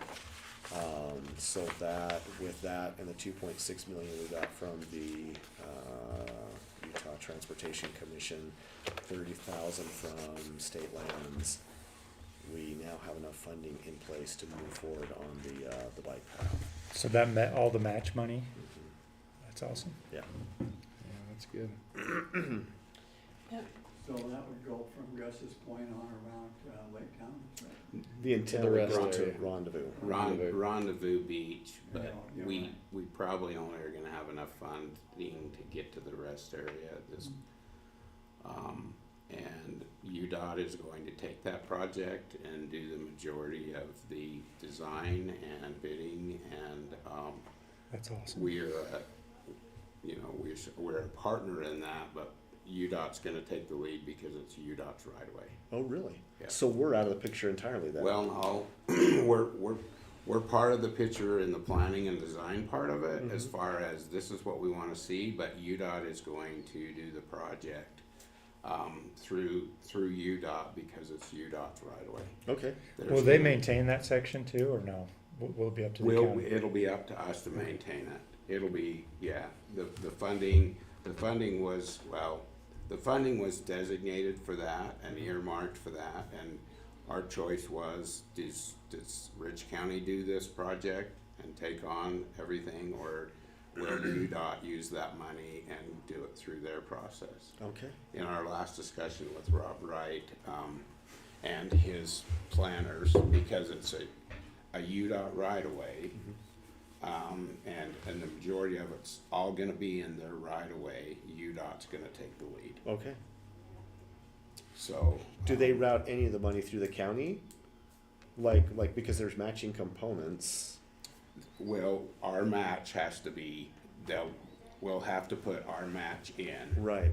For the project, yes. Okay. Yes. And then so will we bill and request reimbursement from Utah Office of Outdoor Recreation, or does the Transportation Department do that? That'll be something we'll have to decide. We'll figure how that out do later. Yeah. Okay. Yeah. Wow. And any idea, I mean, have they started the ball rolling? I think my understanding is they were gonna do they're gonna have a project manager in place here pretty quickly, and the planning part of it. We got some areas there that's gonna take some, and that's the thing, it's kinda like, yeah, this would be a good thing for UDOT to take the role on this, because there's some areas there where, we're gonna have to do some fill, and we're gonna have to work with Core and all that kind of stuff. And if rather than us, like the bike path that we just did, rather than sit back and watch us go through all that, I think it's the places they got, it's their right away. They got to be the one to decide what they're gonna do and what they're gonna fight and how they're gonna do that. Nifty. And so do you want the contract from Outdoor Rec on the agenda for next month? Yeah. Okay. We'll get that lined up then. Yeah, let's approve that contract. Okay. And tie that money up for our match. Regardless, we had to have a match. County had to have a match. It's our project. UDOT's gonna do the work on it. Sounds great. Mitch, there's another 19 million that the Outdoor Adventure Commission got. And then an ongoing 1% of sales tax towards recreation. They'll get 45% of that. So that 20 million is basically revolving every year. Kind of like the funds you just went through. So if you have more projects, definitely, I think the applications are opening up here in a week or two. Cool. There's always a project ready to go. The question is, can we as the county keep up on our end of the match? And that's what I've experienced is that that and bandwidth. You've got a pretty small staff. There won't be any money available until this project's completed. Right. So we could put an application in for that, but they would say until your project for that other money, that's the thing. I mean, it's not something like, well, let's get all these lined up in a row. We've got to complete a project before you're eligible to put in an application. I guess that's what I was trying to infer, is Yeah. that we only have so much money that we can comprise them, contribute to the match. Yeah. So we'll keep that in mind, and as this one starts to come to the end, we'll start working, putting that one in our wheelhouse. Figuring out that north path, how we Yeah, might do either the that. north path or the south path down by Willis Lane, getting over the pond to connect to the existing Cisco Road. Either one of those is going to be a little bit more challenging than what we've experienced. So. Now, that could be a separate project if it comes from a separate source of money. So that's something we need to consider. Okay. And we could be doing both of these at the same time, but there will only be funding from UDOT or from the state until we get this one done. But if there's other opportunities, okay, other money, you know, we could actually end up doing both projects at the same time. Okay. But let's just see what happens. Yeah. So. Do some more landowner negotiations. Yeah. Yeah. Sorry. Yeah. Nothing like opening that old wound up. That my mind was just thinking that whole stretch. It's all UDOT. I'm What a gonna. blessing. Yeah. I'm What a gonna blessing. go put the Z-Gate post back up. So you're gonna hear about that. By the way, we need to get. Wait, the Z-Gate posts are down? We had to take them out to get so they could plow the roads in and out during the winter. Their house froze and they needed to get a propane tank. Oh, They let their house. easy to get in and out in the summer, but this winter was a little different story. They ran out of propane and the furnace quit and it froze their pipes and they had restoration people down in there for 2 weeks. I didn't know about this. And they tried to plow, and as much snow as we had, they tried to plow the road, and one of the plow guys hit the Z-Gate post and it didn't break away and it messed the plow all up and it was quite the deal. Oh, it's the project that just keeps on giving. It does. But at least the bolts came off the Yeah. the nuts came off the screws. to Yeah. get it down, so Yeah, that part worked. It's sitting over there with the, it's just gotta be bolted back in.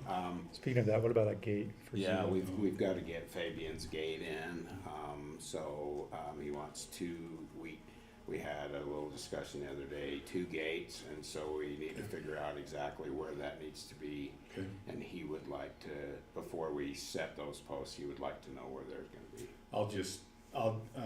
It was Dalmas who responded last time the most. I'll just get him to update a price. I'll just go out there and set 2 stakes in the ground with him.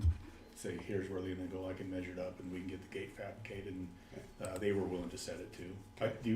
Do you want to set those on the same type of detachable post that the Z gates are on, or do you want to set them steel posts and concrete? I think just steel posts and concrete will be fine. I mean, it's gonna be wide enough. Those gates can be swung completely out of the way and probably not gonna be used much in the winter anyway. Okay, So. all right, I'll contact.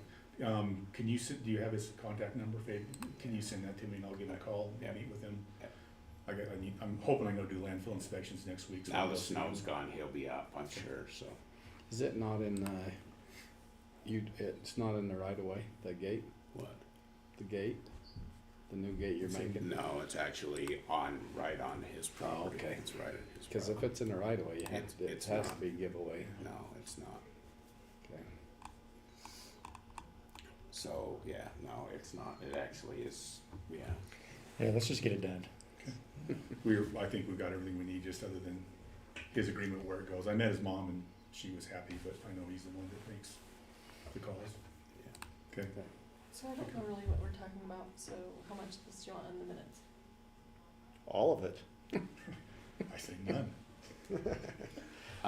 Yeah, this isn't even It's on on the the agenda. recorded record. This isn't on the agenda, so. These are just cleanup items. There's really not anything.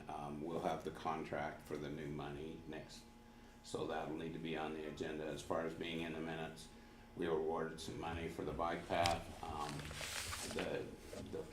The finish up of the previous bike path project, just needs some gates installed for Fabian,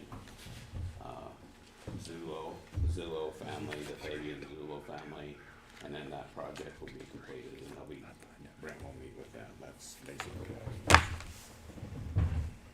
And why are you not on the pedestal like Becky was? I can't hear anybody up there, and I have a microphone. She wanted to be down here so she could kick me. That's what she told me. She goes, I wanna be down there so I was can, like, I can't hear anything you guys are saying out there. particularly you.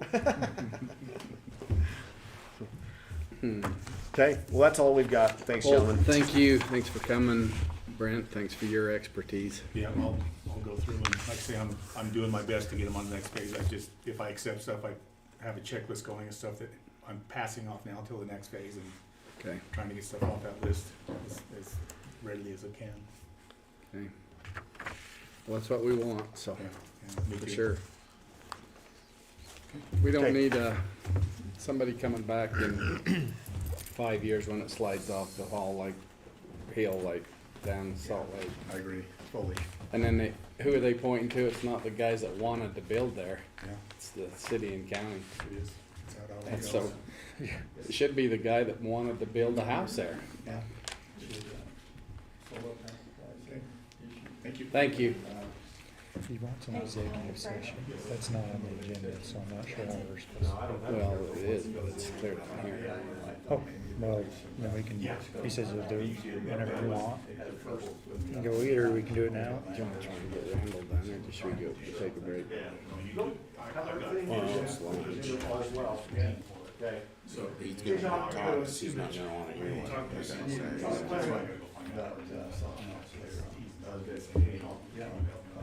It's just whatever. Well, let's have a break then. Okay, we'll adjourn for what? Adjourn for lunch. Be back at 1.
Okay. Call commission meeting back to order. Looking at the agenda, Randall, would you be upset if we let Kim go first, because you have the two things? No, that'd be great. We'll put 'cause the. I wanna go into your closed session. Okay. So that. All right. Let's let Kim come up first then. Well, thank you. Thank you, Mr. Knight.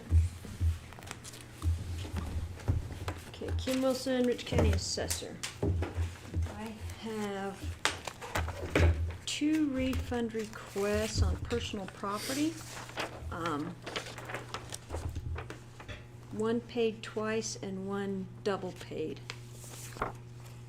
for last year, I believe. I think this is 22.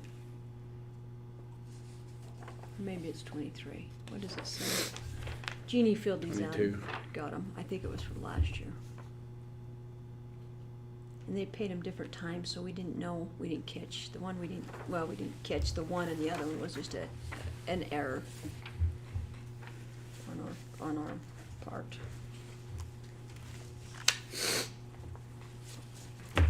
Okay. Okay, I'll make a motion that we refund this money to these 2 people for the personal property. Do we need to state how much it is? State in the motion. So for Bear Lake Propane, a refund of $845.52, and for GNI Enterprise Inc., a refund of $411.29. Second. Okay, moved and seconded that we refund these businesses for their overpayment and paid twice. All in favor say aye. Aye. Any opposed? Motion carries. Thank you. Can I get copies of those? Yes, I will. Okay, and then I also have a Bear Lake Community Health Center, continued exemption for real property. Okay. We've already been through this a bunch of times, that one. Yeah, they were a little late submitting it because they were changing ownership, and so they called, and they were very happy when I was able to. Is that the new business, the Bear Lake? That's it's staying the same. The Bear Lake Community Health Center The name is the staying the name's same. staying the same. It's a different owner. Yeah. Okay. But they didn't Is this realize the they new had to owner? get it all done. No, that's just the contact person that done the exemption. Did the form. exemption form. So I'd make a motion that we grant the community health center, an exemption on their personal property. Second. Okay, moved and seconded that we grant Bear Lake Community Health Center a exemption. All in favor say aye. Aye. Aye. Any opposed? Motion carries. Okay, thank you. And then I have these personal property exemptions. This many. Do you want me to leave them, and then you guys can make a motion and approve them later, and then I can come back? Probably that's what we did last time, huh? Or do you want to look them over now? Do you want me to just leave them? Yeah, just leave them. Okay. Any other questions you have for me? I don't think so. Okay, then, Thank thank you for doing that. Thank Thanks for you. the other business. Appreciate it. Oh, Kim, look at your calendar. Look at your calendar, talk to empty nesters. For when? Whenever you're ready. Let me know. Right now I'm swamped. I'm not gonna be able to for a while, so. Yeah, October, it's worse. I'll see what it looks like then. All right, Thank you. thanks.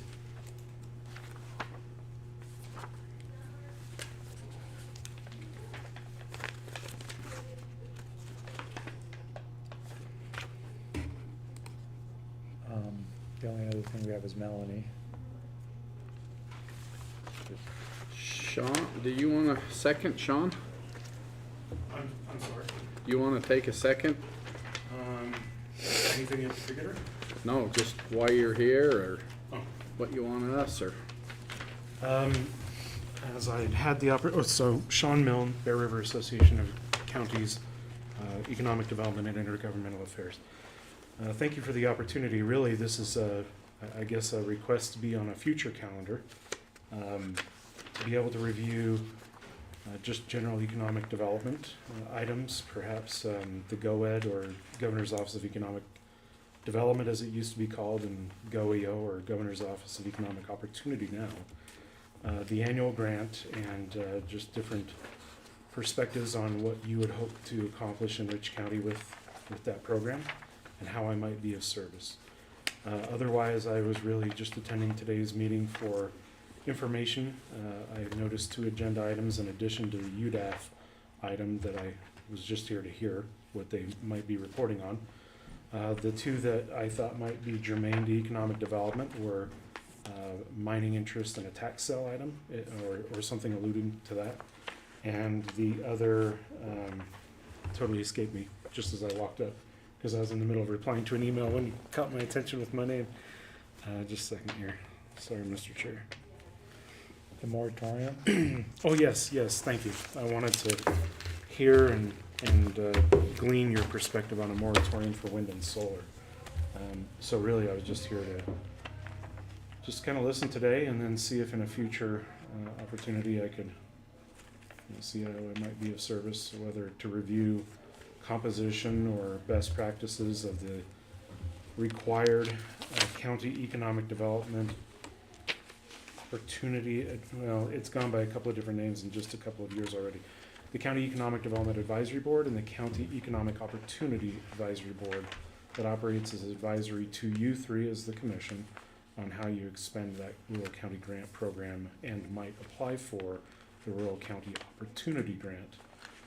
I don't know if this county has submitted that in the past, but anyway, Mr. Chairman, that just that. No, not yet. That's a limit of up to 600,000 per applicant, and you don't have to apply for it. Of course, it is competitive. This last year, it became competitive with municipalities of certain smaller size, so the possible applicant pool became bigger. The pot of money did not so much. But then there's the Rural Opportunity Grant, Rural County Grant, excuse me. Yeah. That you utilize that in part helps pay for the position of work that I can do for you. So that 200 grand we get every year for economic development, is that do you guys know, is that an ongoing plugged in for how long? It is. I mean, it's the state legislature, so they could always choose to reevaluate something. So they authorize it every year, or is it? No. They had at first planned on just seeing how it would go, but it's gone so well that now it's kind of got an indefinite time frame. Okay. But that being said, my own experience over several years, not necessarily with this grant because it's only a few years old now, but other programs, is that as folks come and go, either at the top of GOED or GOEO, or leadership at the state changes, and that could be both in the legislature or the governor's office, program titles and parameters can change. This is a result of changing from what it used to be.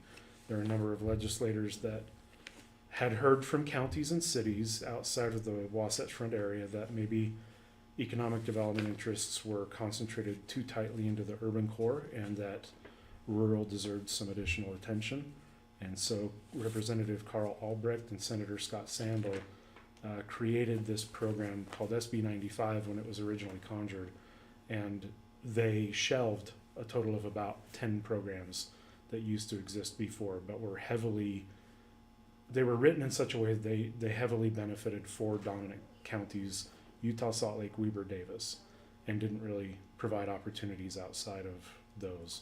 So to answer your question, they could change their mind, but for now, it's seen that as long as counties are utilizing the funds wisely, and that's with an asterisk, because certain budget hawks under the executive branch have decided to start taking a look at this. There are counties among our peer group that some feel may not be using it as wisely as originally conjured or thought of, and others that aren't exactly expending their funds in accordance with the timing that GOED or GOEO would like them to be.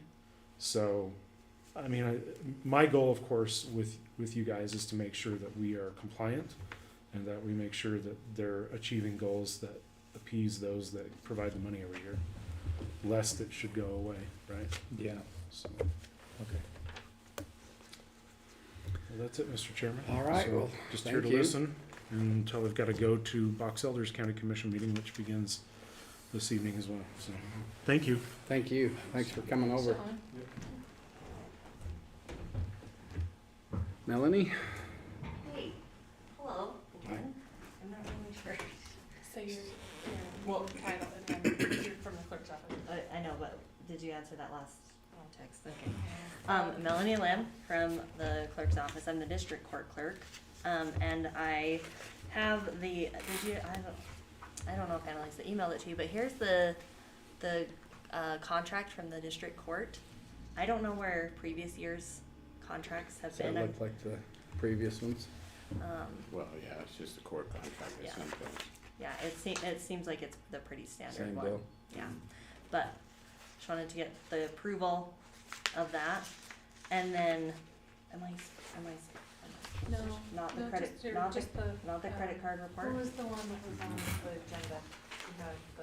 You had Was the credit card report on there? That was So, my- Mr. Chair, I'd make a motion that we approve the court contract, number of 21-22-93 for district court for the amount of $29,216.13.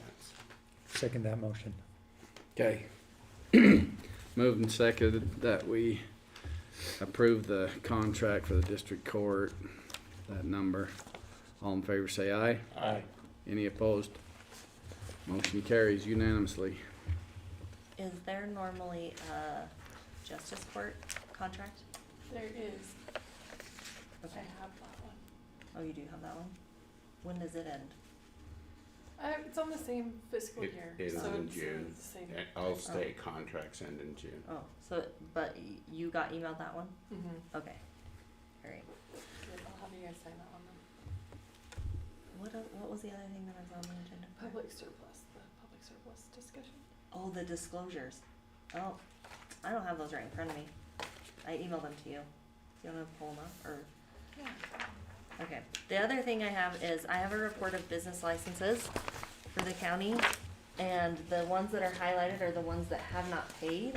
I didn't know what the process was when I asked the previous clerk, thank you for that. When I asked the previous clerk, she said there wasn't really a process in place of what to do for businesses that did not pay. If you want, I don't know what the procedure, I didn't know what the procedure was. I'm on there twice. If you want me to send out another notice, if you wanna, especially now, I don't know if you want me to send another notice with the inclusion of the new business license ordinance with it. That's probably a good idea, actually. Just so that people are aware, I didn't know what the procedure was, so that's why I'm coming to ask you. I can't remember in our ordinance what we decided. I don't know if there's a procedure for, I don't think I that's. think you just cancel the business license, they'd have to come back in. I don't think that was specifically in there, in the ordinance. Yeah, we probably should have put a date of, if they don't renew by that time, they don't, it's just, they either don't need it or they've gotta come back in and Yeah, reapply. because that was also another question I had, is if someone on this list that is only listed as a $25 fee, if they call today and say, I need to pay for my business license, did you want me to use the newly updated fees in the new ordinance, which is the flat fee, or do you want me to, are you grandfathering them in for this year? They were billed at the beginning of the year. We didn't change the ordinance until 2 months ago, so they actually need to pay the fee as it was instated at the beginning of the year, whatever that was. Okay. So they just need to be rebilled, and you know, I just rebill them and just tell them that if they have not paid in 30 days, that they are in violation of our county code of business license, which I don't know that we've got our county ordinance of a business license, so. Okay. Do you want me to, there's some on that list that like, I know that the people have moved. Do you want me to just go ahead and take them off the list just because I know that they are? I had sent out a notice to them, but I never got it, like, I never received it back, the mailed notice of the invoice at the beginning. So in January, I sent out invoices to all of these businesses, and I didn't receive any back saying that it couldn't be made. So they either got it or they have somebody else picking up their mail that just threw it away or whatever. But do you want me to just go ahead and take them off? Because that, it seems like a waste to send them a notice saying, if you don't pay this, well then. Well, if you know they're no longer doing business in the county, yes. Okay. I mean, that's. You're okay if that's yeah, at my discretion, you don't want me that to, okay. Apparently, if they have not paid and, you know, as long as they, even though they've moved, as long as they're not doing business in the county, then fine. Okay. That would be the question is, you know, you don't have to live in the county to do business in the county, so. Okay. So let's rebill them the second time and see what happens. Okay, that sounds good. And then the other thing that I had on there was the surplus disclosure statements. That just comes from the surplus, like that's like their standard, and I forgot to have a printout of them here for you, but I can show you it. I can give them to you, but it's just their standard procedure of how to handle the surplus. You know, it's like their standard, you have 24 hours, or I think they gave 48 hours to pay. After you've paid, you have 5 days to pick up. And so we just need to sign those if you guys are good with them, and I can go run and print them off really quick, or I can email them to you. And maybe give us a little bit of history about the website, because I haven't talked to the commissioners about the public surplus. I did, other than Bill. Oh.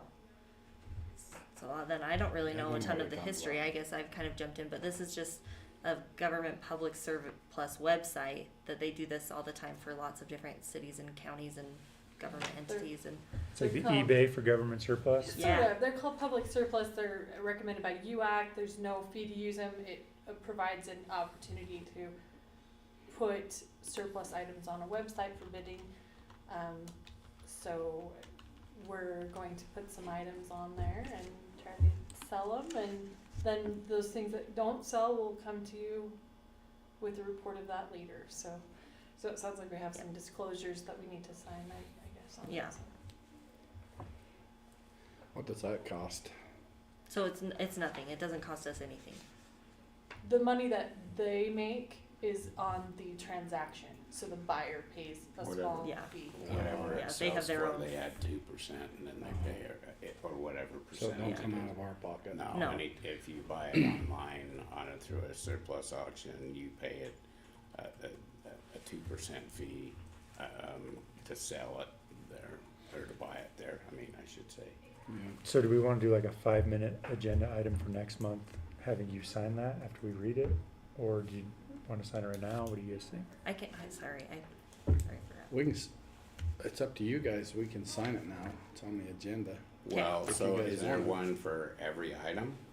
No, like we would adopt like the disclosure policy for all of our items. It just lets you list. Yes. Okay. It just, yeah, we just need the disclosures to let us list. I don't even know if we need an agenda item to make an account. Well, I just can't, I You don't, get- ha- you I gotta- don't, you I don't get a qualify. signature. Yeah, I don't qualify for the signatures. That's your call. You can't do my signature? It's just a squiggle.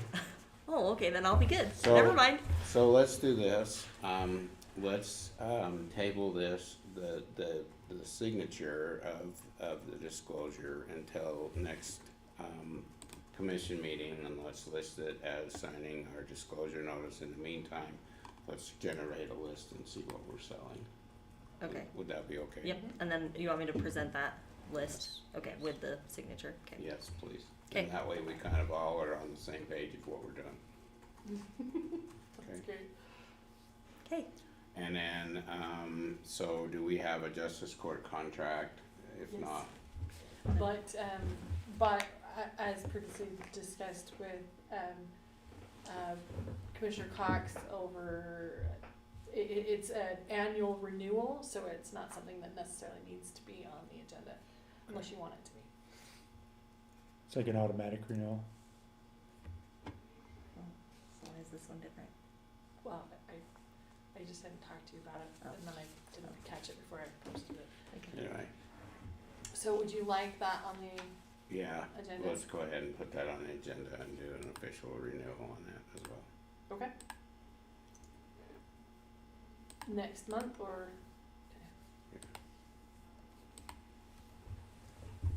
So our business license report, you're gonna bill again. Bill again, yep. And maybe make a list of those that you think have been moved, and so we have an idea of who you're talking about. Okay.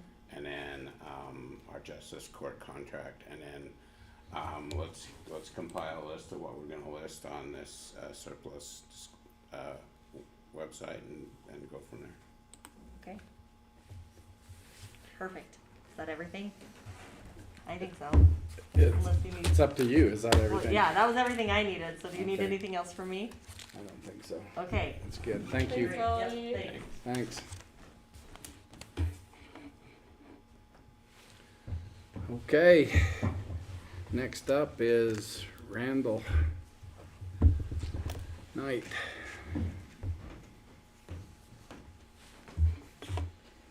How you guys doing? Good. Nice to see the white stuff melding. Yeah. Randall Knight, Garden City Board Chair. Had, my name's gone blank, Anneliesa, to print out a text message I got from Commissioner Lee. Did she print that out for your guys' review?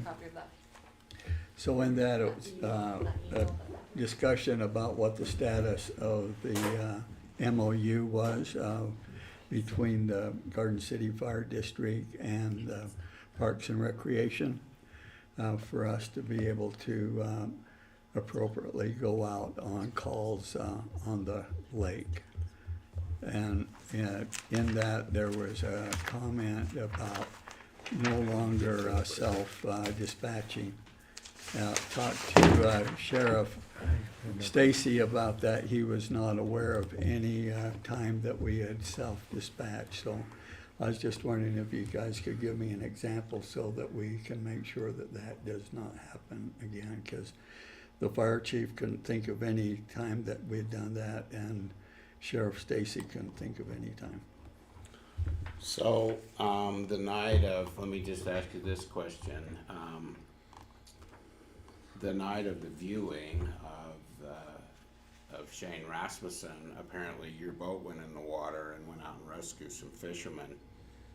Bear Lake State Parks was never notified that, and neither was the Sheriff's Department. Okay. Okay, I'll talk about that with the guys. That's my understanding. That's your understanding. That was never dispatched. I know there was one other case when there was, they had state parks boats out on the water, and the fire department boat actually went out on the water as well, but was not requested, just called, "I'm out here, where do you want me?" That was last summer on a light that was, they were wondering if it was a lost boat or what. It was about 10 o'clock at night, and all of a sudden Garden City's fire boat was out looking for this light as well. Okay, so did that create an issue? Well, nobody called the boat. Okay. Nobody called the boat. And that's the point. That's the point. I mean, so, I mean, there's gotta be a protocol in Right. this. Number state parks is responsible for everything on the lake, regardless of the fire or not. At that point in time, you know, if it's a fire and they wanna, you know, obviously notify the fire department, then the fire department is paged out. If there's a lost boat out there, that comes through the sheriff's department and not state parks. State parks will notify, we need search and rescue, and then search and rescue will dispatch, whether it's the fire department but that's a search and rescue issue. And that's the problem, is the fire department, no matter what happens on that lake, if it's a search and rescue thing, the fire department's under search and rescue, not their own little entity. Exactly. No, we understand that. Yeah. We're When I talked to Dell Stacy, try to refresh your memory on how that whole thing came about. It went back, and you're the long-term resident here on what's happened over the last 20 years or so. And what he remembered was that there was a need for a fireboat to be down on the marina in case there was any fires there in the marina, on the boats and et cetera. And so that's when the pontoon boat came into action. There was never a request for a fireboat. Really? Okay. No, never. That was taken on entirely by the Garden City Fire Department. Really? Okay. My understanding, talking to Dell, was that he was in charge of search and rescue, and he didn't have the manpower or the funding to provide a boat, and that's when the fire department stepped up and said, well... It was not. Actually what took place was that a request was given to the state to provide a boat at the marina for fires, boats that were on fire. And the state said that they were not going to fund a boat specifically for fires. And if one wanted to be provided, it had to be done through the county. That was the end of the story. Okay. But there was never ever that boat was purchased never by a request. That was just the fire department felt like that was maybe a need, and they purchased that boat. It was never requested by the county, or was never requested by state parks. Never. Okay. So where we're at now then is, should we continue to provide a boat, or should we just abandon that? Well, I guess that's the MOU. There's certainly, I think, a need for it. I mean, you obviously have a place in the marina for it. Yeah. And we saved a few lives over the years with the boats, especially the new one that's been able to get out faster and be able to get them out of the water, find them. You can verify that those lives were actually saved by your boat. Yes. And without that boat, those lives would not have been saved. That's that was our the only boat. understanding, yeah. I would like to see those documentations. Okay. All right. Because I think state parks would have a different view of that. Okay. Well, I'm all about safety and everybody out on the boat, but we can't just we need to know who's out there and who dispatches them, and then when they're out there, who's over them. Exactly. I totally agree. Because I can tell you, anytime you're dispatched out of the marina and you run over somebody going out of the marina and you have not been dispatched out, you're liable. Exactly. You're liable. Yeah, I agree with that. And, we certainly don't want anybody hurt. And by all means, an extra boat on the lake is great, but we gotta know when and where and who's out there. I totally agree. So let me just tell you where this went. Ty Hunter got a hold of me, and he said, I'd like to meet with Richard and the sheriff and go over the current MOU that was put together. And it actually included, at that point in time, Bear Lake County. And he said, this is the one that we have on file. And so Richard provided that, and Ty, I was contacted and said, would you make sure that we get together and get with the sheriff, and let's just meet at the marina and go over the agreement that we have in place, particularly for search and rescue. It didn't include anything with Garden City Fire. It was not included in that at all. It was before Garden City Fires even had a boat. Let me just put it that way. So Richard provided that. Ty provided a MOU between Utah Lake and also, and I think it actually was an MOU that included like 5 different agencies, some fire departments, some search and rescues around Utah Lake. And he said, let's look at this as a template and see if we can come up with something that includes state parks and the protocol for the fire department and search and rescue and the roles that they play and the protocols as to who's dispatched and when. So in the meantime, Richard and Ty was actually, and the ball's kind of in Ty's court, Ty Hunter. He was going to take that agreement that he had, particularly with Utah Lake, and him and Richard was going to modify that, and it includes several different things, particularly with jurisdiction of and also involving the sheriff's department with state parks for other things besides just search and rescue, enforcement, and so it's an overarching MOU that is between state parks and our sheriff's department. And then once we get that identified, then of course Garden City Fire will be brought into that as where they fall into and how that protocol is going to take place. So right now we're waiting for Ty to come back with a one particularly tailored for Bear Lake State Park, and him and Richard was going to work on that. So that's where that's at. Okay, did we have sort of a timeline that they were gonna try to get that done? You know, we pushed Ty. We wanted that done before the busy season, and, Yeah. and I haven't heard back from Ty. I will follow up with him. I don't know that. I was hoping he would get back with. I'll reach out to Richard and see where they're at with Yeah, that. when we talked about it before, we were hoping we could have something in hand and signed before Memorial Day weekend. I wanted to see it back clear the 1st of January, but this is where we're at. Yeah, I okay. finally did get a meeting. I did finally get Ty to get him come up here to a meeting with us, and it was just kind of what we Chief Wahlberg was not invited to that meeting because we just wanted some parameters of where the old one was and where we were moving in that direction, and then we would move as far as bringing in the fire district and their protocol and their role within the state parks area. But we needed some parameters to kind of go by and take that other agreement. And number one, Idaho is no longer part of that MOU because they don't. There was an MOU between Utah State Parks and Idaho State Parks. That's no longer there. There was also one. Huh? Are they going to make one? I don't know.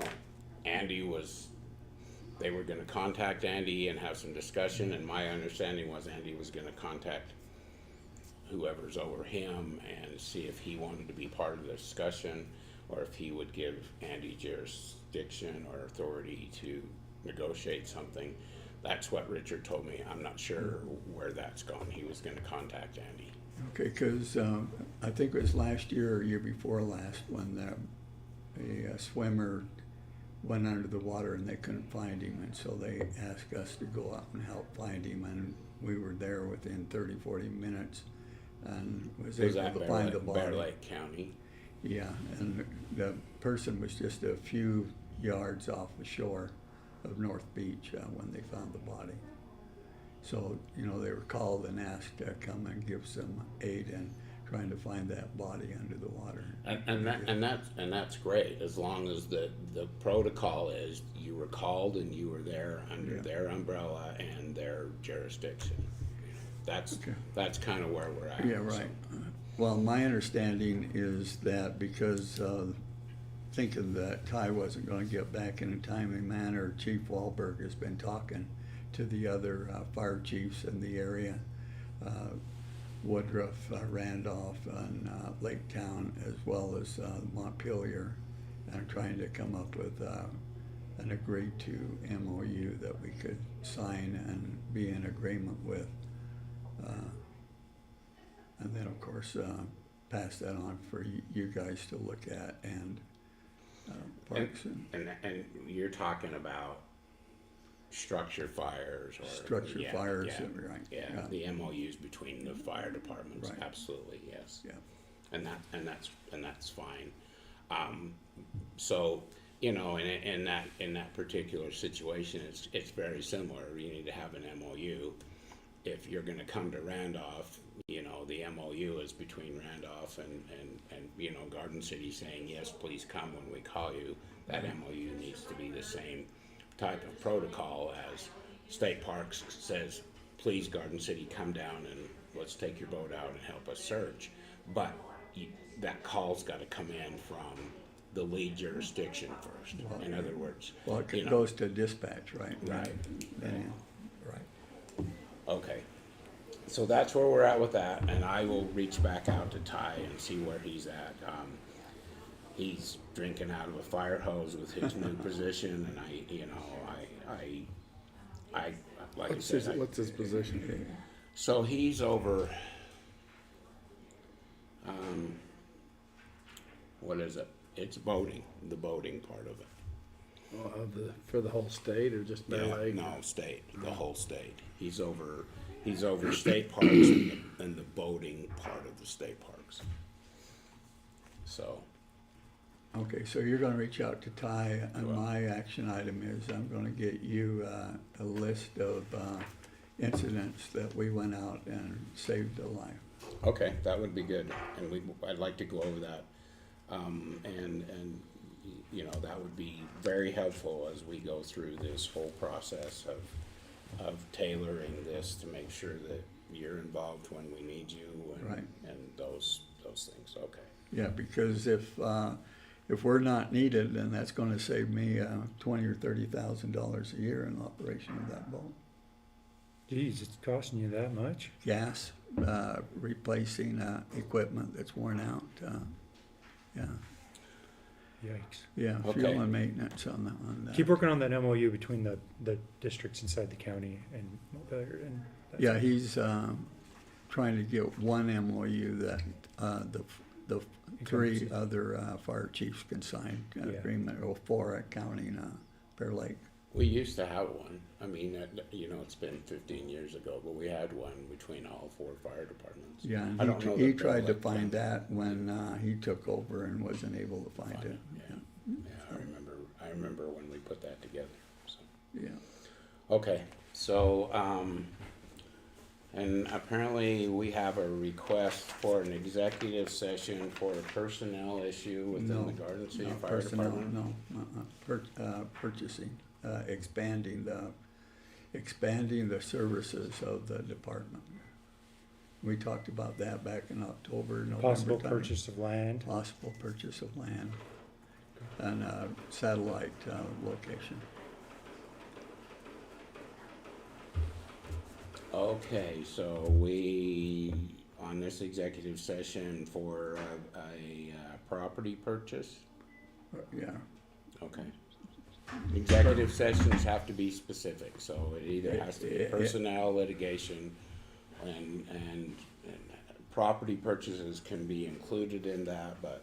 Well, I thought anytime land acquisition. Yeah, anytime we want to talk about that, expanding and looking at new locations for the sites, that had to be a executive session. Yep. Was my understanding. Yep. Okay, I move we adjourn into executive session for land acquisition for Garden City Fire District. Second that motion. Okay. Moved and seconded that we go into executive session. Aye. Aye. All, and I, me too. Okay, roll call vote. All were aye. Aye. Sorry, I vote yes. I was gonna close that door. Okay, give me just a moment, please.